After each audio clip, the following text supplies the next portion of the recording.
Chapter 1. Upload a chapter every hour until you've uploaded 20 chapters. Don't forget the red tickets and favorite. Bailiang Palace was located on Mount Qingliang. It had thousands of families and was extremely prosperous. As the only remaining king with a different surname, Su Xiao, the king of Bailiang, had both praise and blame in the imperial court and Jianghu. As a meritorious military official, it could be said that he had obtained everything except the emperor's throne. In the 3 northwestern provinces, he was fully deserving of being the ruler. He could cover the sky with one hand and turn the clouds and rain with a flip of his hand.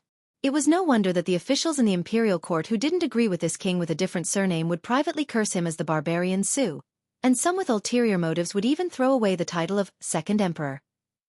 Today, the prince's residence was very lively. The powerful king of Bailiang personally opened the gate and set up a splendid ceremonial procession to welcome an old man with an immortal air. The servants in the residence only heard that the immortal from the Taoist holy land Mount Longhu had taken a fancy to the foolish young prince and wanted to take him in as a closed-door disciple. This was a great blessing. Bailiang Palace interpreted it as fortune favors fools. But of course, the young prince had never cried since he was born. He didn't know how to read at all and only learned to speak at the age of 6.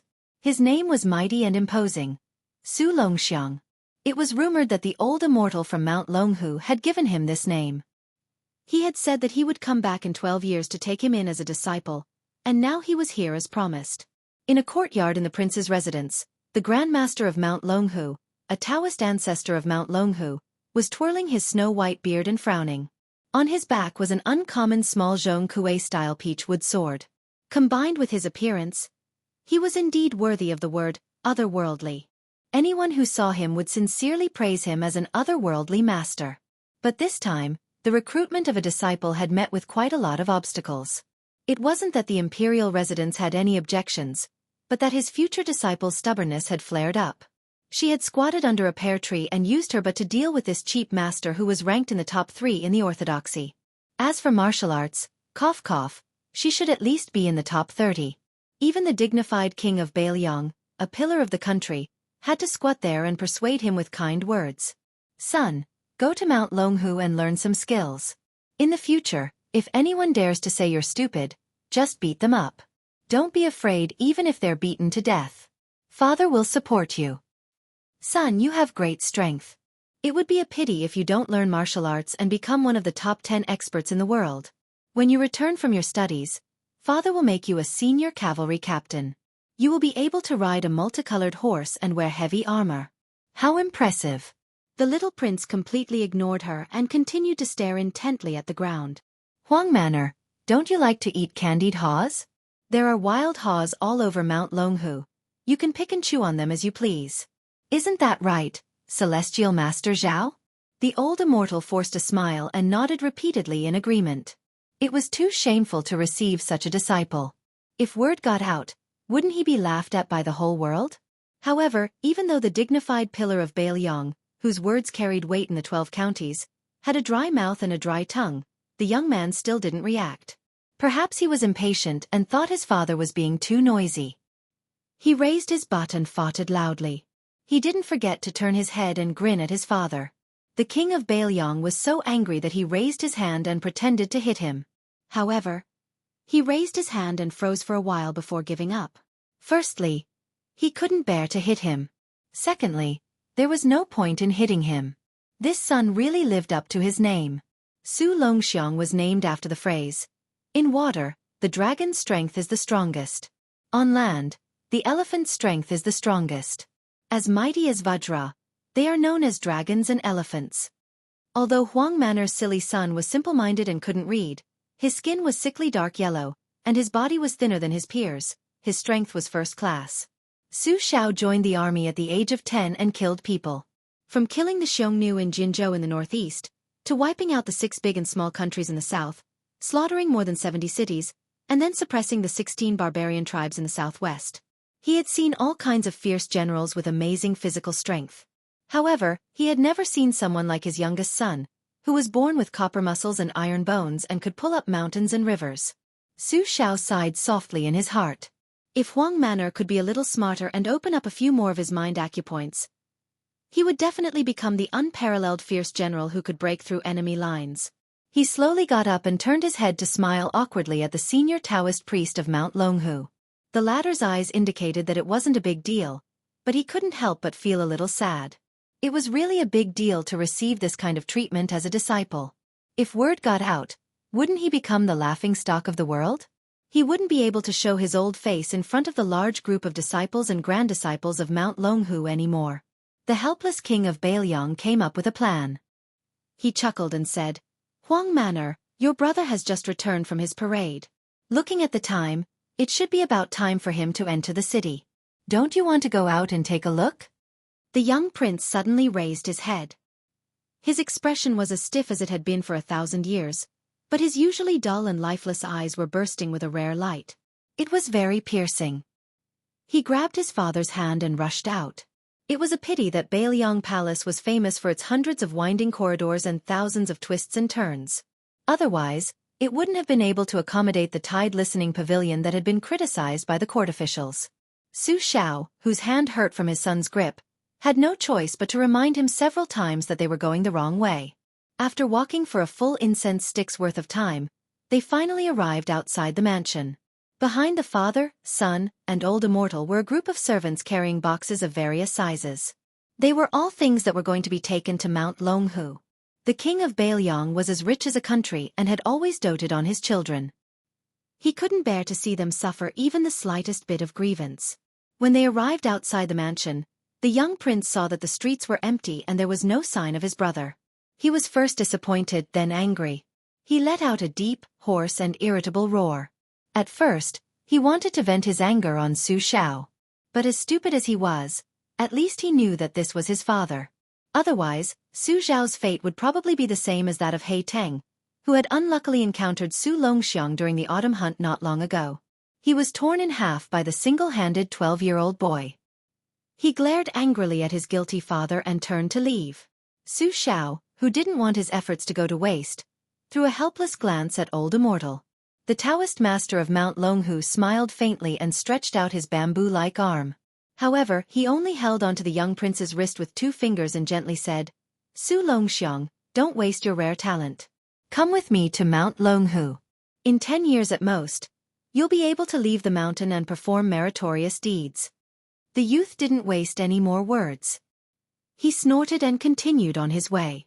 But strangely, he found that he couldn't break free from the old Taoist's seemingly casual restraint.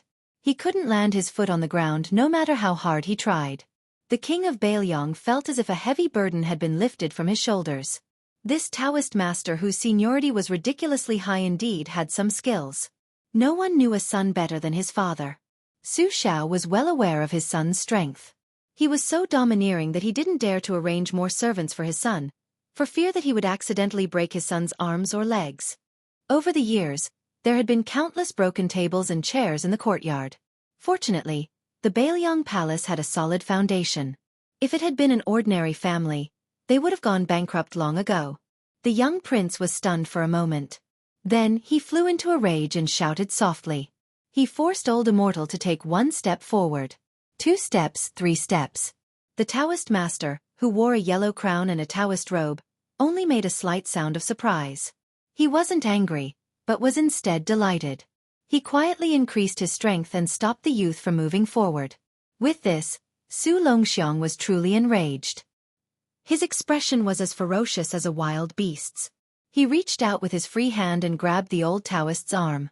His feet sank, creating 2 pits on the white jade floor. With a swing, he flung the old Taoist away. Su Xiao narrowed his eyes. He wasn't the least bit afraid of causing a murder. If that Taoist didn't have this ability, then so be it. He, Su Xiao, had even flattened the insufferably arrogant West Chu dynasty with his cavalry. When had he ever held the Jianghu sects in the slightest respect? So what if they were the world's leading orthodoxy, Mount Longhu?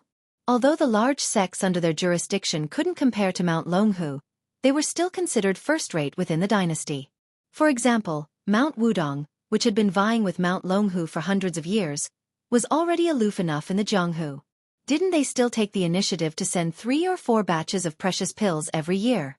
The old Taoist floated lightly onto a white jade lion as tall as 2 men at the entrance of the king's mansion. He had the aura of an immortal. Just based on this move alone, if placed in the marketplace, wouldn't it win the cheers of the entire house? According to the popular saying of the king of Baelyong's heir, Su Zhao's eldest son, that was, "You should be rewarded." This job isn't simple. It's a skilled job. Perhaps he would reward several hundred or even several thousand silver notes. Back in the days when His Royal Highness hadn't left Baelyong and harmed others, how many brothels and Jianghu swindlers had received his generous rewards? Chapter 2. The highest record was a foreign wanderer who fought with a local swordsman on the street because of a disagreement. They fought from the vegetable stall on the street to the lakeside and finally fought all the way to the rooftop of Liangzhou's largest sparrowhawk fragrant building. He woke up the crown prince who was having sex during the day. The crown prince couldn't care less about the beautiful lady who was as white as jade and cheered loudly at the window. After the incident, with the help of His Royal Highness, not only did the government not pursue the matter, they even almost gave the wanderer a big brocade of Liangzhou's best man. He even asked his servant to quickly send over a stack of banknotes worth 100,000. Without His Royal Highness who liked to play with eagles and dogs, the great Lingzhou was really lonely. The ladies of decent families finally dared to go out and buy rouge prettily. The second-rate playboys finally didn't have the devil who bullied men and took women with them. The brothels, big and small, also couldn't wait for the #1 crown prince to spend a lot of money. The king of Baelyong, Su Xiao, gave birth to 2 daughters and 2 sons. They were all weirdos. When the first commandery princess got married, she defeated 3 husbands in a row and became the most beautiful widow in the dynasty with the most dowry. Her beauty spread far and wide in the 5 counties of Gangnam-do, and her style was unrestrained. Although the second commandery princess's appearance was average, she was knowledgeable. She studied under Master Han Guzi of the Shangyin Academy and became the junior sister of Su Huang, who was a master of the art of war, and the warlock Sima Kansu Longxiang was the king of Baelyong's youngest son and was relatively unknown. His eldest son was a guy who was famous even in the capital. When the great pillar of the country, Su Xiao, was mentioned, the crown prince Su Fengnian would definitely be brought up. It was a pity that Su Xiao was brave on the battlefield, but his son was a prodigal son.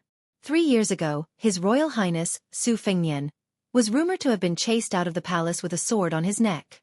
He was forced to learn the routine of the younger generation of the Guanzhong noble families before their coming of age.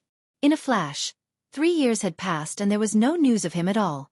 Lingzhou still remembered the touching scene of tears in the eyes of the dozens of playboys and dozens of courtesans on the city wall when His Royal Highness left the city. However, there was an inside story that when His Royal Highness left, the Red Sparrow House's banquet lasted all night. Too much good wine was poured into Hanoi, and the entire city could smell the wine. Returning to the palace, the young prince, whose heart was blocked, ran towards the Jade Lion. It seemed that throwing the old man was not enough. This time, he wanted to throw the eyesore old Taoist along with the lion that was said to be heavy. However, just as he started to shake the lion, the old Taoist from Mount Longhu floated down and grabbed one of the youth's hands. Using his true martial arts, he used the Taoist's obscure moving mountain technique to cleverly pull the half-squatting youth up. He lightly smiled and said, "Huang Manor, don't make a fuss. Come with me." The youth held the corner of the lion's base with one hand. His 5 fingers were like hooks, digging deep into the jade. He was unwilling to let go. His arms stretched out like an ape as he shouted hoarsely, "I want to wait for brother to come back. Brother said he would bring back the world's most beautiful woman to be my wife. I want to wait for him." The great pillar of the country, Su Xiao, did not know whether to laugh or cry. There was nothing he could do. He looked towards the yellow-crowned Taoist and sighed heavily. "Forget it. Let's wait a little longer. He'll be back soon anyway." Hearing this, the old Taoist's smile became strange. However, he still let go of the young prince's arm. He clicked his tongue inwardly. This little guy was not only born with divine strength, he was basically Venus descending to the mortal world. However, that little bastard Su Fengnian was really coming back? This was not good news. When he first came back to the palace, he suffered a lot. First, he was treated as a Jianghu swindler. Then, that 7 or 8-year-old brat released a pack of vicious dogs to bite him. Later, when he finally managed to explain himself and entered the palace, that little bastard was up to no good again. He sent 2 delicate beauties to knock on his door in the middle of the night, saying that the weather was cold and that he needed to warm his blanket. If it was not for this poor Taoist's extraordinary willpower, he really would have fallen into their trap. Now that he thought about it, he regretted that he did not chat with the two girls all night long about the Dadong Sutra and the Huangting Sutra. Even if they did not talk about this, they could have talked about the Pure Maiden Heart Sutra. In the evening, the shadows of an old man and a young man were elongated by the afterglow. The old man was carrying a long bag wrapped in rags. His clothes were ragged, and his hair was white. There were even a few strands of straw mixed in. He could beg with a broken bowl on the ground. He was leading a skinny, lame horse. The young man was actually not young. His face was full of stubble, and he wore a hemp gown. He looked like a refugee. Old Huang, hold on a little longer. Once we enter the city and return home, there will be a big piece of meat and a big bowl of wine. Damn it, I didn't think that wine and meat were rare things before. Now, just thinking about it makes me drool. I dream about it every day. The young man, whose real age could not be seen, said weakly. The old man, who looked like a servant, chuckled, revealing a mouth of yellow teeth that were missing front teeth. He looked very simple and honest and funny. What are you laughing at? I can't even cry now. The young man rolled his eyes. He really did not have the energy to torment himself. The journey of 2,000 miles back home was just short of begging along the road. Along the way, he caught fish in the water, played hide-and-seek with rabbits in the mountains, climbed trees and dug out bird nests. As long as there was some meat and cooked it, regardless of whether there was salt or not, it would be the most delicious meal in the world. During this period, he tried to steal some chickens and ducks from villages. There were several times when he was chased by strong men carrying hoes and wooden sticks for dozens of miles. He almost died of exhaustion. Which rich man's son did not wear beautiful clothes and ride a majestic horse? Then he looked at himself. He was dressed in a tattered hemp gown, a pair of straw sandals, and a lame horse. He could not bear to kill it for meat or even ride it. Instead, he had an extra mouth to eat. He did not have an evil servant. Old Huang's small body, which had lived for 60 years, made him panic just by looking at him. He was afraid that he would die one day after walking 2,000 miles. At that time, he would not even have a companion to talk to and would have to spend effort to dig a hole in the wilderness. Before entering the city, there was a stall selling apricot wine not far from the city walls. He was truly exhausted. Smelling the aroma of the wine, he closed his eyes and sniffed. His face was filled with intoxication. It smelled so good. Determined, he walked over and found the only empty stool and sat down. He gritted his teeth and used the last of his strength to shout, "Waiter, serve the wine." The drinkers who were leaving the city or taking a break on the way into the city all disliked the shabbily dressed master and servant and deliberately sat far away. When the busy waiter heard their voices, he wanted to respond with a "sure." However, when he saw the master and servant's attire, he immediately pulled a long face. As a businessman, how could he not be discerning? These two customers were not the kind of people who could afford to pay for the wine. The waiter was still kind and did not immediately chase them away. Instead, he put on a fake smile and reminded them, "Our signature apricot wine costs 20 coins per pot. It's not expensive, but it's not cheap either." If it was in the past, the young man would have already released his dog and servant when he was looked down upon like this. However, after 3 years of living a poor life, he was used to living a penniless life. He restrained his arrogance and temper too much.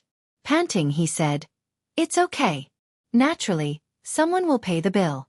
I won't forget your tip." Tip. The waiter raised his voice with a look of disdain. The young man smiled bitterly. He put his thumb and index finger to his mouth and used the last of his strength to blow the whistle. Then, he lay down on the simple table and snored. He actually fell asleep. The waiter was baffled. Only those with sharp eyes could vaguely see a shadow flashing over their heads. An eagle-like bird swept over the city like an arrow. About the time it took for the drinkers to finish a bowl of apricot wine, the ground began to rumble without warning, and the tables began to shake. The drinkers widened their eyes as they saw the wine shaking with the wooden tables. They carefully picked it up and looked around. They saw a group of cavalry charge out of the city gate. They formed 2 black lines as if there was no end to them. In the midst of the flying dust, tall and big horses could be seen. These were the heavily armored valiant horsemen of the northern Liang region, who had shaken the world by themselves. Looking at the flag in the hand of the general who was carrying the flag, it was as bright as blood, with one word written on it: Su. Oh my! The king of Baelyong's direct army. In the world, who could compete with the Baelyong cavalry that had galloped through the dynasty's 13 prefectures? In the past, the West Chu dynasty felt that its 120,000 great halberd warriors could go against them. But in the end, in the Battle of Jinghe, the entire army was wiped out. The surrendered soldiers were all killed and their cries were like thunder. 200 elite cavalry charged out. They were majestic and imposing. Above their heads, an eagle full of spiritual energy seemed to be leading the way. The 200 cavalry instantly stopped, their movements exactly the same. This level of proficiency far exceeded the range of ordinary soldiers who had been through hundreds of battles. The fourth-ranked general, Zhe Chong, jumped off his horse. When he saw the old servant leading the horse, he immediately galloped to the front of the wine shop and knelt down. He said respectfully, "General Chidongwa pays his respects to His Royal Highness." As for the shabby young man who had arrogantly said that he would tip them, he only muttered in his sleep, "Waiter, bring the wine." Chapter 3. As the flag-bearer of the Baelyong army, Zhe Chong Commandant Chidongwa was in a bit of a dilemma. Although he was one of the 6 adopted sons of the pillar state Su Shao and was the wolf dog of the 1 tiger, 2 bears, and 3 dogs, his relationship with His Royal Highness could not be considered harmonious. To be honest, Chidongwa, who came from a poor military background, did not like His Royal Highness's dissolute conduct in the provinces and counties. However, loyalty and righteousness were paramount. Since Su Fengnian was his adoptive father's eldest son, even if Chidongwa had to personally kidnap his daughter, this Shichong commandant would not frown. Now, how to send Su Fengnian back to the prince's mansion was a problem. He couldn't just casually throw His Royal Highness on the back of a horse. Could he? Fortunately, a horse galloped over and solved Chidongwa's dilemma. The horse was as black as ink and abnormally tall and strong. It was once the king of wild horses. After being tamed, it was handed over to the young prince, Su Longxiang. When they met, the king of wild horses was difficult to tame. It raised its big hooves and wanted to trample on its new master. In the end, it kicked an iron plate and was knocked to the ground by the youth. After that, it was well-behaved and docile like a pretty girl from a humble family. Hearing the news, the young prince, Su Longxiang, urged the horse to stop and jump down. He affectionately called out, "Brother," a few times. Seeing that there was no movement, he naively thought that his brother had died. He wailed loudly, heartbroken. Chidongwa kindly wanted to go up and explain that His Royal Highness was just too tired. In the end, he was pushed away by the young prince. He staggered a few times and almost fell. Chidongwa was a fierce general of the Baelyong army, who carried the flag for the pillar state. It was enough to show that the youth's strength was extraordinary. The old servant called Old Huang by Su Fengnian trotted a few steps and whispered a few words in a heavy Shishu accent. Only then did Su Longxiang smile through his tears. He heavily slapped the old servant's shoulder and directly slapped the old man's butt into the dust. The young prince did not know how to control his strength, but when it came to his older brother, Su Fengnian, he was very careful. He crouched on the ground and carried his sleeping older brother on his back as he slowly walked towards the city gate. The mount, nicknamed Black Tooth, was like it was in spring. It trotted with small quick steps and turned its head to the side, trying to rub against the red horse that was being led by the old servant. However, the red horse that was all skin and bones and had a lame leg did not appreciate it. It opened its mouth and bit, scaring Black Tooth into quickly running away. However, it was unwilling to run far away, appearing reluctant to part. At first, the people in Lingzhou City were not sure who it was that could make the young prince, Su Longxiang, carry him into the city. Furthermore, there were 200 wolf-like personal guards following behind him. Later on, someone cried out, "His Royal Highness." This was great. Lingzhou City's main road that could drive 3 horse carriages side by side was immediately thrown into chaos. Especially those young ladies who were dressed up beautifully. They did not care about their elegance as they screamed and ran away while holding their skirts. Some of the large shops that were displaying treasures to attract customers immediately hid their things. The news of His Royal Highness is back spread like wildfire.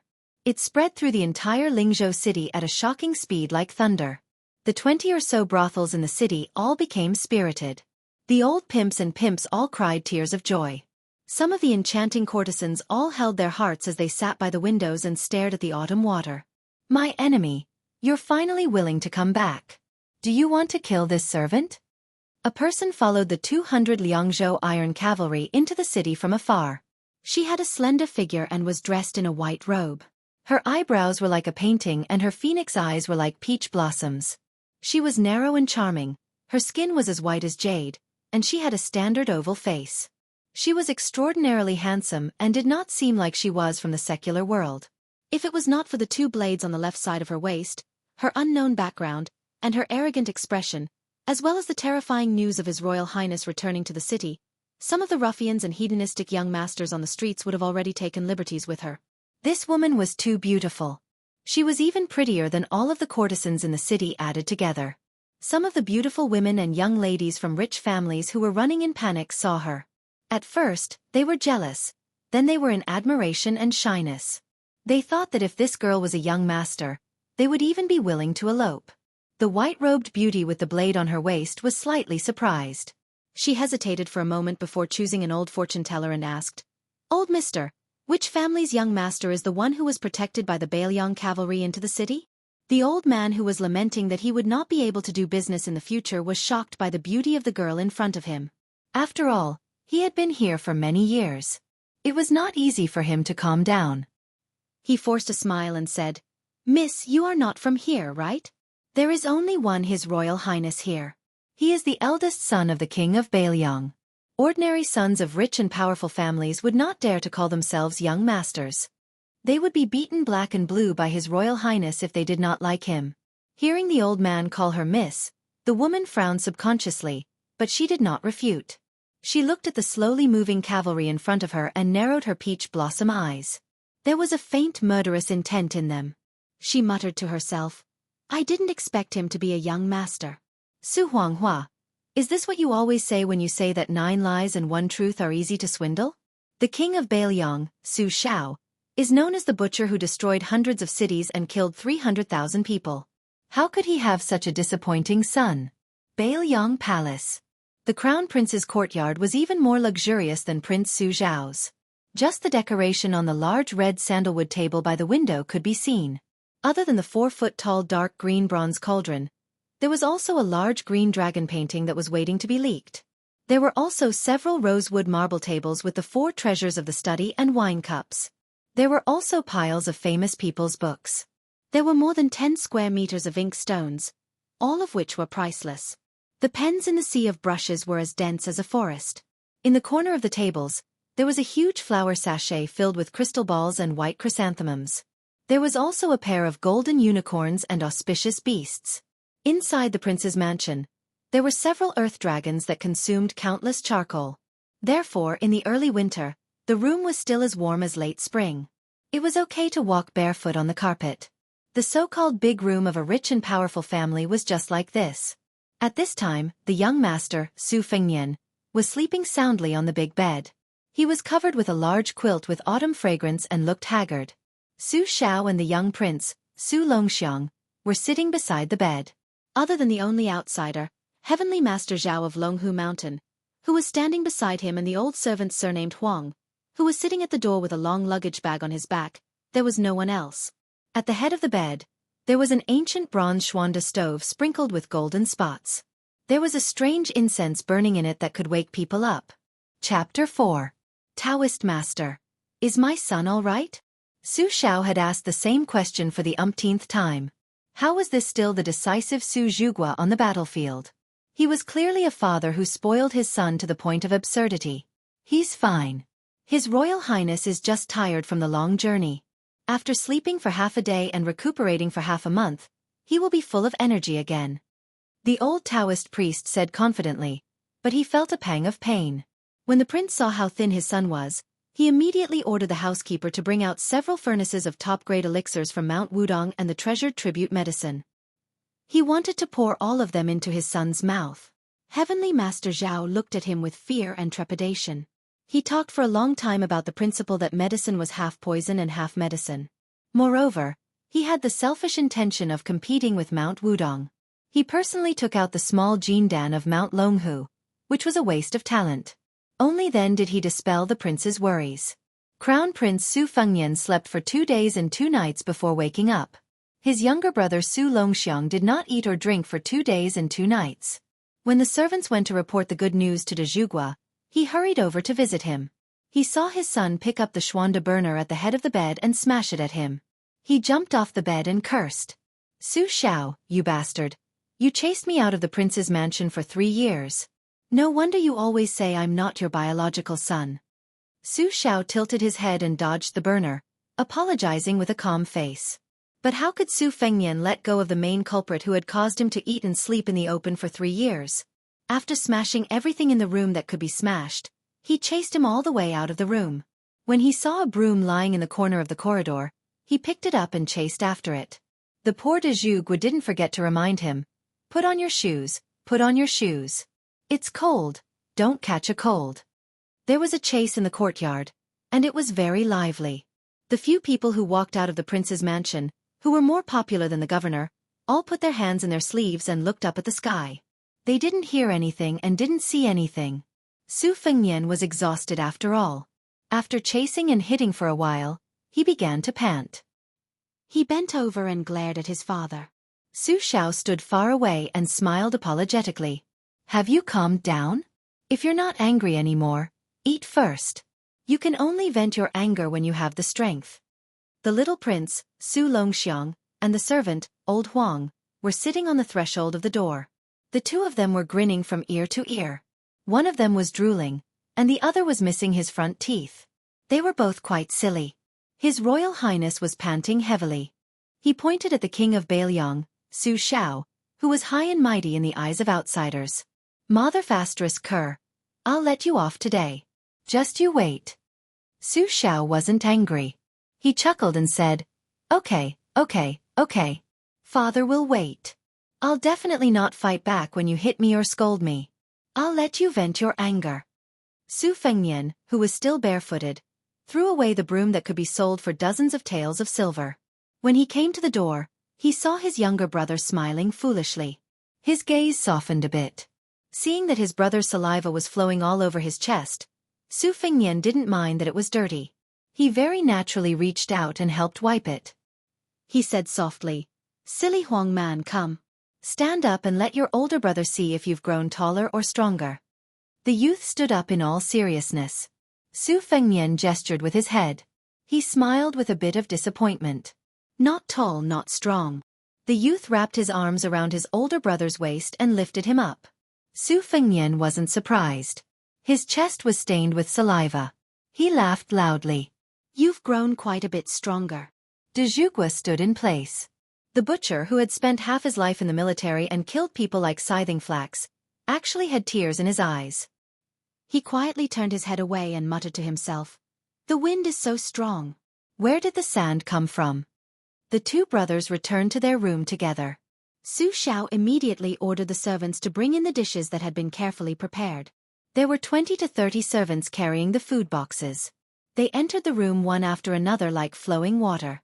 Under the kind reminder of the old Taoist from Mount Longhu, most of the dishes were vegetarian and less heavy and spicy. After eating, drinking and sleeping well for 3 days, Su Fengnian went to the most popular place in the estate, the Tide Listening Pavilion. He carried a purple bamboo fishing rod and had his younger brother, Su Longxiang, carry a few embroidered stools. He also had the servants prepare a large long tea table and a variety of rare fruits and delicacies. He even had the housekeeper select 4 or 5 beautiful maidservants in their prime to massage his shoulders and massage his back. This was the comfortable life that His Royal Highness should have. Tide Listening Pavilion. Just by looking at the name, one could understand its meaning. Bailiang Palace sat on the entire Mount Qingliang. The original lake on the mountainside was doubled in size, with the intention of expanding the lake into the sea. They built pavilions, terraces, and pavilions. The tallest pavilion in the center, the 9 stories tall, was named Tide Listening Pavilion. Crown Prince Su Fengnian's hobby was to fish on the first floor. There were tens of thousands of books in the pavilion, including countless rare and unique books. There was no lack of martial arts manuals that had lost their inheritance. 15 years ago, Su Xiao, who had yet to be crowned king of Bailiang, had personally led a cavalry unit, led an imperial edict, and crushed dozens of martial arts sects north and south of the Great River. Other than the orthodox sects like Mount Longhu, which had always been obedient, the unruly Forbidden Villa was directly annihilated. It must be known that 20 years ago, the Forbidden Villa was a first-rate martial arts holy land. In the past 100 years, 4 of the top 10 masters had emerged. In the end, the villa's martial arts manuals, other than a few sets that were given to the inner palace, were all confiscated and stored on the 6th floor of the Tide Listening Pavilion. Fortunately, Su Fengnian's appearance did not resemble his father Su Xiao at all. After leaving his territory, he did not dare to call himself the crown prince of the king of Bailiang. Otherwise, just based on this point alone, it was enough to consign him to eternal damnation. The enemies of the Great Pillar State were as numerous as his disciples. There were 10,000 koi fish in the lake, casually sprinkling bait. It was a marvelous sight of 10,000 koi fish facing the sky. Even the emperor, who had come to avoid the summer heat a few years ago, clicked his tongue in wonder. Su Fengnian lay on the wooden bed covered with gorgeous Sichuan brocade. After fishing for a while, he saw his brother smiling foolishly and drooling again. He reached out to wipe it away. He could not help but think of the white fox face that he had tricked into coming to the cold. That was a beauty whose lips were like crescent moons when she smiled. Su Fengnian had always called her the #1 beauty in the world in private. At first, he boasted that she was the #1 beauty in the world, but after being ruthlessly beaten up until she looked like a pig's head, he settled for the next best thing.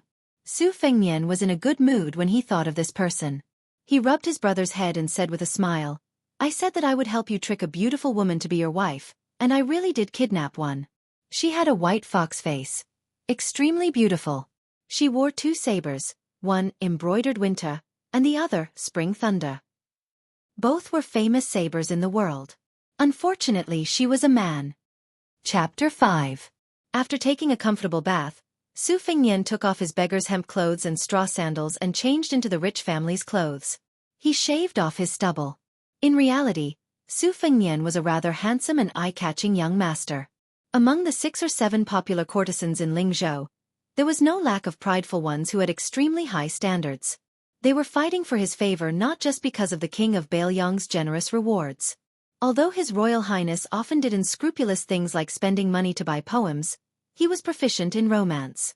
He could play Go, talk about needlework, listen to zither, and watch dance music. He was a close friend who could warm a woman's heart. In the Prince of Northern Liang's mansion, which maidservant with slightly bulging breasts had not been molested by him. But in private, no one really hated him. At least, this young master was not the kind of person who would beat a servant to death, throw them into a well, or chop them up and feed them to the dogs. Young Master Li of Fengzhou, which was adjacent to Lingzhou, was the son of the governor who claimed to have grown up together with His Royal Highness. He liked to throw people into animal cages to be eaten. In comparison, the Wangfu was especially grateful to His Royal Highness. If there was anyone in the Wangfu who dared to glare angrily at Su Fengnian without hiding their hatred, it would be the servant girl, Jiang Enai, who was pulling away from the servant girls who were trying to curry favor with her with smiles. She entered Bailiang Palace at the age of 12. At that time, the Zhou state had just destroyed the insufferably arrogant West Chu dynasty, and was the first to break into the palace. Unlike the great general who later set up camp into Huang City and enjoyed the women of the palace, Su Xiao was not fond of women. He was not interested in the concubines of the West Chu emperor. He did not even stop the chaste empress who followed the West Chu emperor to hang herself. There were even rumors that it was Su Xiao who personally gave her a piece of white silk. In West Chu, Jiang was the surname of the country and belonged exclusively to the imperial family. Therefore, it was inevitable that people would speculate about the origins of this young girl. However, following the destruction of West Chu, all kinds of speculations faded away. Dust was dust. Of course, Su Fengnian knew the secret identity of this maid surnamed Jiang better than anyone else. He glanced at the graceful maid Jiang Enai and raised his hand to signal the other maids to leave. When they were far away, he laughed and said, "What? Is Princess Taiping disappointed that I didn't die in a foreign land? Don't worry, I really don't want to die before I help you break the melon." "Princess, your chest is rising and falling more and more. I think you should be called Princess of Injustice." Jiang Enai, who was a princess in the past and was now a maid, was indifferent. She had a straight face and gloomy eyes. She couldn't wait to bite this lecher to death. Hidden in her sleeve was a dagger god talisman that was said to be worth 12 cities. If there was only a slight chance, she, who couldn't even bear to kill a chicken, would cut off Su Fengyan's head without hesitation. However, she saw a middle-aged man in casual clothes from the corner of her eyes. She had to resist the urge to fight with her life. The man was in his 30s. He was 9 feet tall and had a handsome appearance. He squinted his eyes all year round and seemed to be drowsy. He was one of the 6 adopted sons of the king of Bailiang, Zhuaxiong Yuan Zhuazong. He rode a white horse and wielded a silver spear. He had never met a worthy opponent on the battlefield. He was definitely one of the top 3 masters in the entire dynasty. Some people even said that he was only 1 step away from the top 10 masters. Zhang and I didn't dare to act recklessly in front of this murderous god who was used to using people's heads as wine bowls. Su Fengyan shamelessly said before his travels, "I will only give you 1 chance to kill me. If you can't kill me the second time, I will kill you." Unfortunately, that year when she had just grown up, she had put on makeup and put on beautiful clothes to seduce him. After much difficulty, she had tricked him into bed. When they were intimate, she had stabbed him with a knife, but it had only pierced his shoulder. It had penetrated his bone, but it was not fatal. This fellow had only slapped her in the face. After getting dressed, he had said 2 sentences. The first sentence was, "Next time you won't be so lucky. Don't waste it. Your Highness, I finally see you. For the past 3 years, I didn't even want to eat or drink." A fat man dressed luxuriously ran over. To be exact, he rolled and crawled over. His face was covered with tears and snot. He looked very shameless. Jiang Ni's face didn't lose to Su Fengyan's disgust. Yuan Zhuazong, who was the personal bodyguard of the crown prince, turned his head away. His eyes were full of disdain. Since this fat man was able to pass through the heavy defenses and arrive in front of Su Fengyan, his status was naturally extraordinary. In truth, he was just like the #1 brute of the Northern Liang army, Zhuaxiong, the adopted son of the Pillar of the Great. His surname was Chu and his given name was Lushan, and he was one of the 3 dogs. Su Fengyan's snow-white spear falcon, the most handsome of the 360 winged insects, was trained by this fat man. He was more attentive to it than raising a son. This man had a bad reputation in the Bailiang army. He was a hypocrite and lecherous person.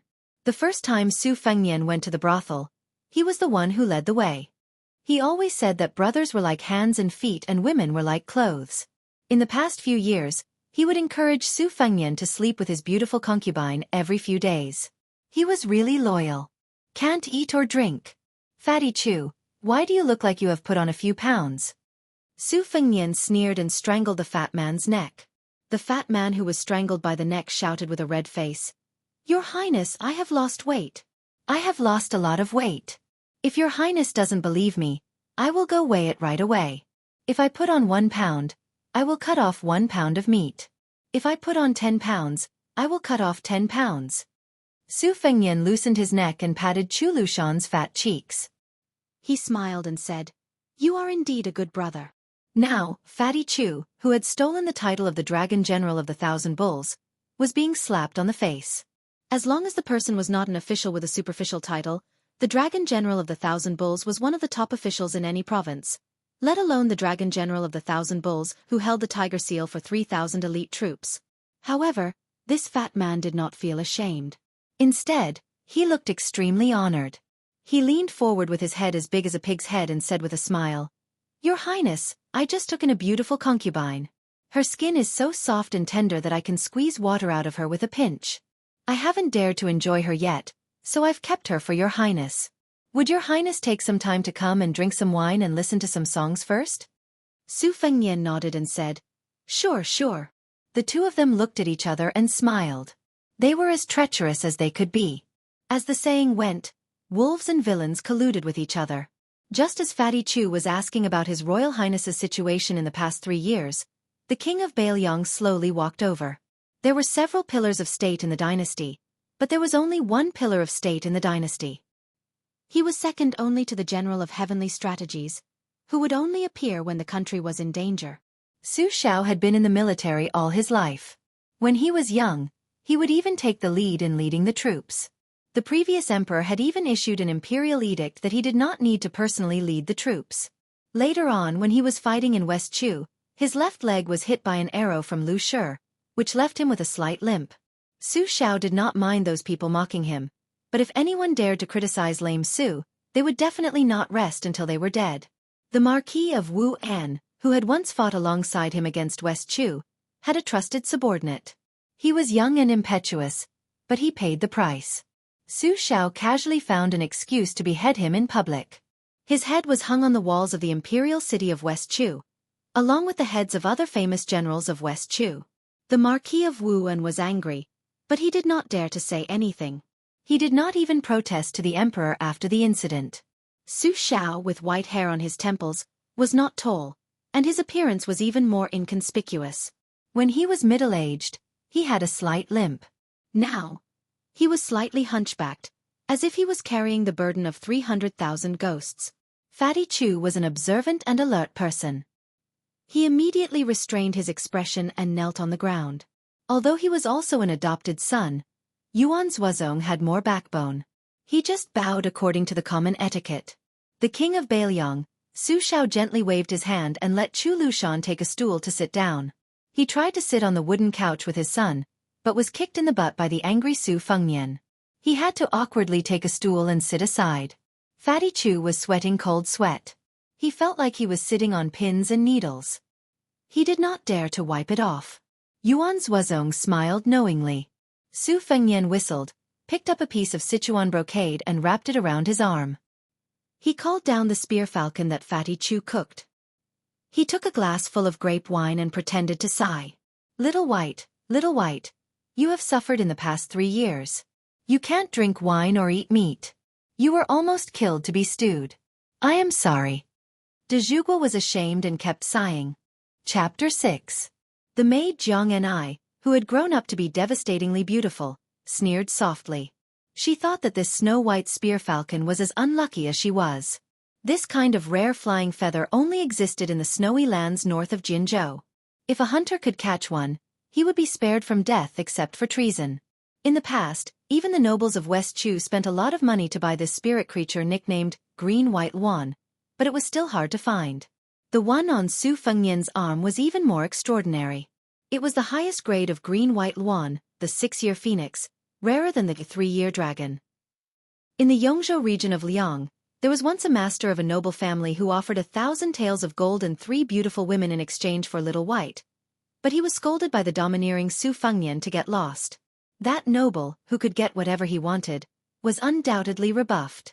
Su Fengnian snorted, Su Xiao, let me ask you, if my son is being bullied, what should I do as a father? De Zhuguo smiled and said matter-of-factly, naturally, I'll exterminate them. If that's not enough, I'll take their wives and concubines as cattle and squander all their wealth in an instant. Jiang and I, who hadn't left the Tide listening pavilion, had a gloomy expression, unable to hide the bone-piercing hatred in her limpid eyes. Su Fengnian took out a small piece of paper from his bosom. On it were written surnames, clans, and sects of the martial arts world.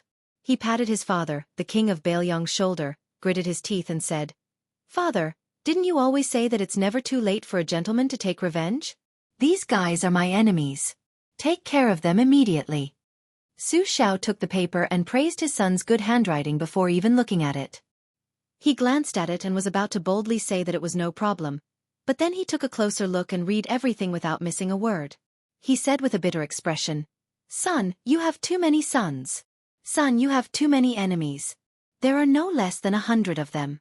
Look at the governor of Huizhou County. Just because his son looks a little too pretty and you saw him from afar while he was touring Biluo Lake with a beauty, he has to remove his official position? There was also the Wang family of Bailiang in Guangzhou. They were going to be exterminated just because one of their servants cursed at them while drinking? As for the Shenyuan family of the Wulin world, what did they do to offend my son? Why did he send the entire family to Jinzhou? And why did he choose a girl named Shenyuan Qingfeng to act as an official prostitute? Su Fengnian looked at his beloved spear falcon and sighed. Little White, you're lucky to have a master like me who cares for you. I'm miserable. I don't have a father to dote on me and a mother to love me. Living is just torture, boring. De Zhuguo quickly smiled and said, Father will do as you say. Father will do as you say. After making the promise, Su Shao turned his head and looked at Yuan Zuozong and Chu Lushan with a gloomy face. He said, "I'm sorry." Zuozong, prepare 2 groups of brave tiger cavalry and wait for orders. This king is going to ask for an imperial edict immediately. It's nothing more than another trip to Jianghu. Lushan, inform all the officials who are close to this prince in the provinces along the way. Kill the traitors on the list who should be killed. Just give them a nice name and don't make it too big of a deal. After all, we're working on someone else's territory. There's no need to rush. I'll give you a year and a half to plan slowly. You're good at this kind of thing. Yuan Zuozong bowed and said, "Yes, sir." Fatty Chu also got up and bowed. His eyes were ruthless and his face was full of excitement. "Yes, sir." Zhang and I lamented in his heart. Were there going to be countless good people who would suffer because of an absurd reason? How many poor people who were separated from their families would not know the cause of the disaster in the end? But at this time, Su Fengnian took back the paper and took out another one. The name list was only about 1/10 of the names. He smiled and said, "Father, how can I really let you become enemies with more than a dozen noble families and half of the Jianghu?" Look at this one. It's enough that these people are unlucky. The officials are all corrupt officials, and the people are all rebels. Killing them is justified, and doing justice for the heavens will definitely accumulate good karma, better than building a 700-floor pagoda. Su Shao was relieved. Seeing that his son was going to get angry again, he immediately took the second paper with a serious face and nodded. Since that's the case, there's no need to make a big fuss. Within a year, I'll make sure that you won't be annoyed by what you don't see. My son is really filial. You know how to solve your father's worries and accumulate virtue. Su Fengnian threw the half-orange that Su Shao personally peeled into his mouth and said vaguely, "Of course." Su Shao gave his adopted son, Chu Lushan, a fierce look. The latter took the paper and immediately retreated. Although he was fat and had more than 200 gene of fat, he walked as quietly as if he was flying on grass. Su Shao saw his son's face gradually become rosy and was gratified. He softly said, "Son, I said you're not my biological son. That's because you don't look like me. You take after your mother." Su Fengnian heard this and only grunted. De Zhugua, who had been recuperating for the past 10 years, knew that this topic was unpleasant. He changed the topic and said, "Huang Manor doesn't want to go to Mount Longhu. Help me talk to him and he'll listen to you." Su Fengnian nodded and said, "I know. Go do what you need to do. Don't disturb me fishing." Su Shao chuckled and said, "Wait a little longer. I haven't talked to you in 3 years." Su Fengnian glared and said, "If you knew this would happen, why did you chase me out of the family?" Scram. The word scram was imposing. The pitiful and lamentable king of Bailiang immediately fled. He didn't dare to stay any longer. For some reason, every time Zhang and I faced De Zhugua, who Su Fengnian treated like an ordinary rich man who didn't teach his son well, she would feel a chill run down her spine. She didn't dare to show the slightest bit of killing intent towards this man who deserved even more hatred than Su Fengnian. At first, she thought it was because she was timid. However, the older she grew, the braver she became, the more she didn't dare to act rashly. It was as if this butcher, who had charged into the royal palace on horseback, was the most terrifying person in the world. She later learned that the previous emperor of this dynasty had personally promised to treat the royal family of West Chu well, and even made her father king. However, Su Shao still stabbed the West Chu emperor to death in front of Zhang and I, who was nestled in her father's arms. Her kind father, who preferred poetry over war, then threw a piece of white silk to her mother. Zhang and I, the Taiping princess, whose real name was Zhang Si, had never understood the butcher Su Shao. She had told her mother, who had originally wanted to live, "If you don't want to become his plaything, then kill yourself." However, the cycle of karma was not pleasant. This cruel and merciless man had 2 useless sons. One was a fool, and the other was a dandy with no ambition. The fool was born with great strength. However, even so, he couldn't be the backbone of Bailiang's 300,000 iron cavalry. Zhang and I was going to kill Su Fengnian, who was going to inherit the title of king in the future. In this way, no matter how powerful Su Shao was, he would inevitably fall apart one day. Therefore, Zhang and I was willing to wait and live. Su Fengnian waved his arm and dispersed the green and white luan in his hand. He threw away the small piece of Sichuan brocade that had a hole dug out by the sharp claws. He smiled at the martial god of Baelyong, Yuanzhuazong, who had been standing respectfully at the side, and said, "Brother Yuanzhuazong, you should go and rest." Yuanzhuazong, who had never heard this intimate address, was stunned. He hesitated for a moment and then bowed and left. The Tide Listening Pavilion was finally quiet. Looking out, one could see the picturesque scenery. Su Fengnian didn't pick up the fishing rod. Instead, he reclined on the couch and said softly, "Zhang and I, if you have the chance, you should go out and take a look." The captive princess, who didn't delve into the meaning of this, smiled disdainfully and said, "His Royal Highness' trip this time will cause a group of people to suffer an unexpected calamity. What a big deal. No wonder he is the young master of the Pillar State." Su Fengnian turned his head and said with a smile, "If not, would I be able to erase your chastity mark?" The corner of Zhang Ni's mouth curled up in disdain. It evoked a monstrous hatred. If it could be weighed on a scale, it would be 1,000 catties of hatred. Su Fengnian smiled and said, "Do you know that when you are angry, you look exactly the same as when you are happy? You have 2 little dimples. I like this part of you the most. So when you kill me later, I will take a few more glances." Zhang and I said expressionlessly, "Just wait. The next time I kill you, I will smile the happiest." Su Fengnian sat up straight. He took out a handful of bait from a phoenix-carved glass basin and threw it into the lake outside the railing. Countless koi fish jumped out of the lake. Looking at this lively scene, His Royal Highness, who had his back to Zhang and I, said with emotion, "That will certainly be the most moving scenery in the world." Chapter 7. Crown Prince Su tossed out a few bundles of bait and got tired of watching the carp flip about. He clapped his hands and stood up.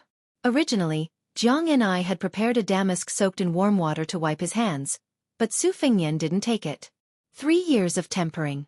It was difficult to go from extravagance to frugality, but there was also a transition from frugality to extravagance. He left the Tide Listening Pavilion alone and didn't forget to turn around and remind her. "Sister Zhang and I, don't even think about sneaking into the pavilion and trying to steal a secret martial arts manual. You know that none of the guard servants inside can be dealt with a divine talisman in your sleeve. Those old fellows are far less protective of the fairer sex than me. It's better for girls to grind their sleeves together with their bare hands. Let's go, don't glare at me. The first time I saw you, I knew Sister Zhang Ni's eyes were beautiful."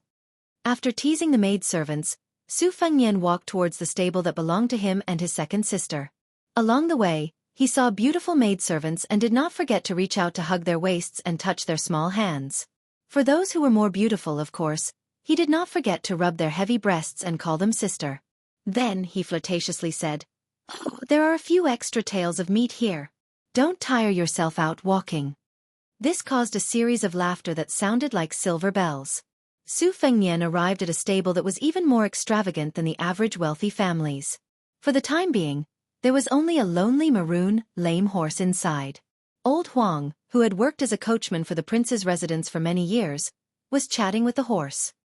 He saw His Royal Highness, who had depended on him for 3 years, grinning foolishly out of habit, revealing 2 front teeth. Su Fengnian rolled his eyes and said in surprise, "Old Huang, where's your box? Why aren't you carrying it?" Old Huang was probably from Shu. He couldn't change his Western Shu accent, which wasn't very popular in the dynasty. The tiny Western Shu, which had less than 60,000 soldiers, couldn't escape the fate of being destroyed by the king of Baelyong, just like the Western Chu dynasty. However, Old Huang was much cuter than Zhang and I. He knew his place very well. During these 3 years of bleak travel, if not for Old Huang's ability to fish, climb trees, steal chickens and dogs, and teach Su Fengnian how to weave straw sandals, he would have starved to death in a foreign land. The old servant was carrying a bag wrapped in rags on his back. There was only a long red sandalwood box in it. He would rather die than let Su Fengnian open it to see what was inside. At first, Su Fengnian thought that it was a famous Xuanji box used to store divine weapons in Jianghu. He thought that his father would at least send a peerless master to accompany him. But when he met the bandits for the first time and saw that this old servant was even more like a stray dog than he was completely disappointed. Every time he tried to persuade Old Huang to open the box, the old coachman would only shake his head and smile foolishly. Su Fengnian could only curse, "It's not like I want your wife to strip naked for me to see." Once in Qinghe County, Su Fengnian couldn't resist his curiosity and secretly studied it when Old Huang went to take a dump. However, He didn't get the main point. He only felt that the box was cold and piercing just by holding it. As a result, old Huang's eyes were filled with hidden bitterness. He was even more pitiful than the virgin girls he took liberties with on the streets of Lingzhou. After that, perhaps it was retribution, Su Fengnian caught a cold the next day. It was old Huang who boiled medicine, boiled water, and stole sweet potatoes to roast. He was so busy that he was badly burned. After that, the old coachman carried Su Fengnian on his back for half a year. The biggest impression he had was that old Huang's bony skeleton made him panic. Of course, there was also some unspoken gratitude. After that, Su Fengnian didn't have any ideas about the box. However, it was inevitable that he would faintly think that he would find out the little secret in a certain year. Of course, it was an insignificant little secret.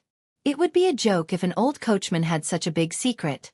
To this day, Su Fengnian still remembered it clearly. After escaping the pursuit of the grassland bandits, he asked the old servant, "Old Huang, are you a master?" Old Huang nodded with a shyness that would only appear on a beautiful woman's face. Su Fengnian asked again, "The kind that's very tall?" Old Huang seemed to be even more embarrassed. He turned his head slightly and nodded again. Su Fengnian thought about the tragic scene of being chased by a group of people with wooden spears and hatchets. He resisted the urge to beat him up and asked again, "How tall?" Old Huang blinked and seemed to be thinking. After a while, he stretched out his hand and gestured. It seemed to be about the same height as His Royal Highness. Then he lowered his height. Thus, Su Fengnian, who was hoping for a fluke, fell into complete despair. Therefore, Su Fengnian had every reason to be angry with the Pillar of Degua. Other than forgetting to arrange for a master to be his retainer, not only did he not tell Su Fengnian about the simple principle of not having a jade ring when traveling the Jianghu, he even encouraged Su Fengnian to say, "Son, when you go out, the most important thing is to protect your life. Here, put on this Wukue armor that is invulnerable to swords, spears, water, and fire. Put on these gloves that are made from the silk of the ice silkworm. Here, there are 3 or 4 books that are similar to the Wudong sect's Shangqing Purple Yang tactics. Take them all. Good stuff. If you throw any of these books into the Jianghu, it will cause a bloody storm. Take some time to practice them. Who knows, you might become a master tomorrow. Take the banknotes. The jade pendants on your waist are worth a few hundred taels of gold. If you run out of money, find a pawnshop and sell them. Living a good life won't be a problem." In the beginning, Su Fengnian felt that it was indeed not bad. This kind of traveling was a smooth journey. He didn't have to worry about spending money like water. He could hook up with different beauties from different places, get to know famous heroes, and become brothers with famous heroes in the Jianghu. Just thinking about it made him happy. But later on, King found out that he was just a fat sheep waiting to be slaughtered. Whoever saw him would love him. Whoever saw him would pounce on him. This bastard donkey's ass. In the end, the only use of those secret books was to tear them down and use them to wipe his feces. The only remaining half of the gold-swallowing treasure tome, which looked like a heavenly book, was finally put to use. On the way back, he met White Foxface, who was more beautiful than any of the courtesans in Lingzhou. He knew the value of the book and agreed to accept the second half of the gold-swallowing treasure tome, and escort him back to Lingzhou. During that half a year, Su Fengnian finally met a true master who didn't have any evil intentions. He tried every possible way to please him, but to no avail. White Foxface ignored him. Even when he walked, he would deliberately put a large distance between them. Unless he met an ignorant robber who blocked his way, he wouldn't talk nonsense. Su Fengnian walked into the stable and took a handful of horse grass for the lame horse. He sighed softly, "Red Rabbit, oh Red Rabbit. If second sister sees a good Fergana horse being tortured to this state, I can't guarantee that she won't give me chestnuts to eat." In these 3 years, 1 eagle, 1 horse, and an old servant who fortunately didn't have bad eyesight were all he had. Su Fengnian fed the horse for a while. When he thought of the news from the secret agent in the mansion that White Foxface was still in the city, he prepared to leave the mansion to have some fun that he hadn't had in a long time. This fellow would occasionally mock him when he was down and out. "If you're a young master from an aristocratic family, then I'm a woman." Su Fengnian had no reason not to show off. In the past, he only felt that it was right and proper to rely on his father's royal banner to intimidate others. Now he still felt that way. He just cherished it a little more. After all, He had lived through more than 2 years of misery. Only now did he realize that the daily necessities of this world were not cheap. Old Huang and His Royal Highness had developed a tacit understanding. He seemed to know that he was going to indulge in wine and women, so he rubbed his hands and made a drinking gesture. Chapter 8. Su Fengnian laughed and said, "Don't worry, I won't forget to treat you to the best and most expensive Huadiao wine. Let's go." Su Fengnian had just walked out of the stable with the old groom when he saw the old Taoist priest who claimed to be an immortal. He didn't need to guess to know that the old swindler was here to ask him to persuade his younger brother to go to Mount Longhu to learn martial arts. 12 years ago, it was Su Fengnian who let his dog bite the old Taoist priest. Because his mother believed in Buddhism, His Royal Highness, who didn't believe in destiny, was still respectful to monks.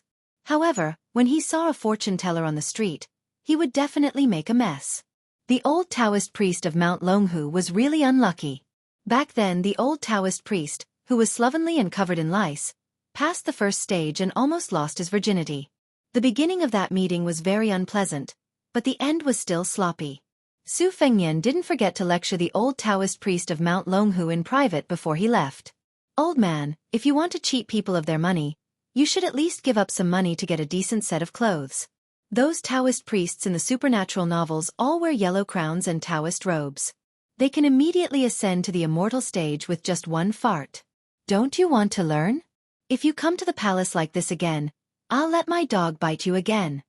It seemed that the old Taoist priest with the surname Zhao had learned his lesson. He really did change into a brand new Taoist robe and a yellow crown on his head. He even added a simple peachwood sword.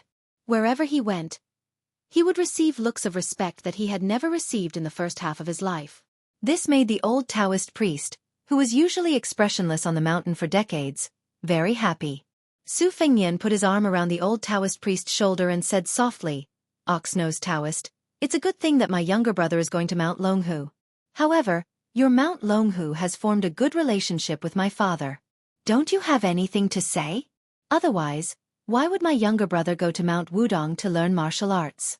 Why would he go to that god-forsaken place? The scenery of Mount Wudong is very good. I can visit it every now and then." The old Taoist priest looked embarrassed. He looked around and saw that no one was around. Then, he quietly reached into his pocket and took out an old and yellowed book. He said reluctantly, "This is the Dragon Swordplay Manual." He didn't expect that he would turn on him. He didn't even look at the manual. He pointed to the tide listening pavilion and said, "Dragon, you bastard. You. Do you think I need to go to another place to find a secret manual to practice or use martial arts? You. Don't you think it's embarrassing?" They were both old men who had lived for 60 to 70 years, but old Huang was very perceptive. He curled his lips and laughed along with his highness. Only then did the old Taoist remember that there was a tide-listening pavilion in the prince's mansion that was known as the Arsenal. He suddenly understood and withdrew his hand awkwardly. "Then what should we do?" Su Fengnian lowered his voice and said, "Are there any young and pretty Taoist nuns in Mount Longhu? It's okay if they're a bit older, but they can't be over 35. If they're older, they'll be old. No matter how well they take care of themselves, they won't have the charm of a middle-aged woman." "Ah!" the old Taoist priest exclaimed in surprise. Su Fengnian raised his eyebrows and asked, "What? You don't have any? Or are you not willing?" The old Taoist priest seemed to be in a dilemma. But in a few blinks of an eye, he whispered, "There are some, but they're all my brother's disciples and grand-disciples. I'd rather have no disciples than have substandard ones. That's why I have very few disciples. But since the Crown Prince wants to study Taoism, I don't mind recommending 1 or 2 female juniors." Su Fengnian patted the old Taoist priest's shoulder and gave him a thumbs up. "You're right." The old Taoist priest began to recite the 3-5 imperial scriptures to atone for his sins. "Grandmaster, please don't blame me. I'm doing this for the sake of Mount Longhu's 1,000-year plan." Then the old Taoist priest, one of the 3 celestial masters of Mount Longhu, said anxiously, "You have to pick an auspicious time to take in a disciple. If you don't hurry to Mount Longhu today, you'll miss it. It won't be appropriate for the young prince." Su Fengnian frowned. "Right away."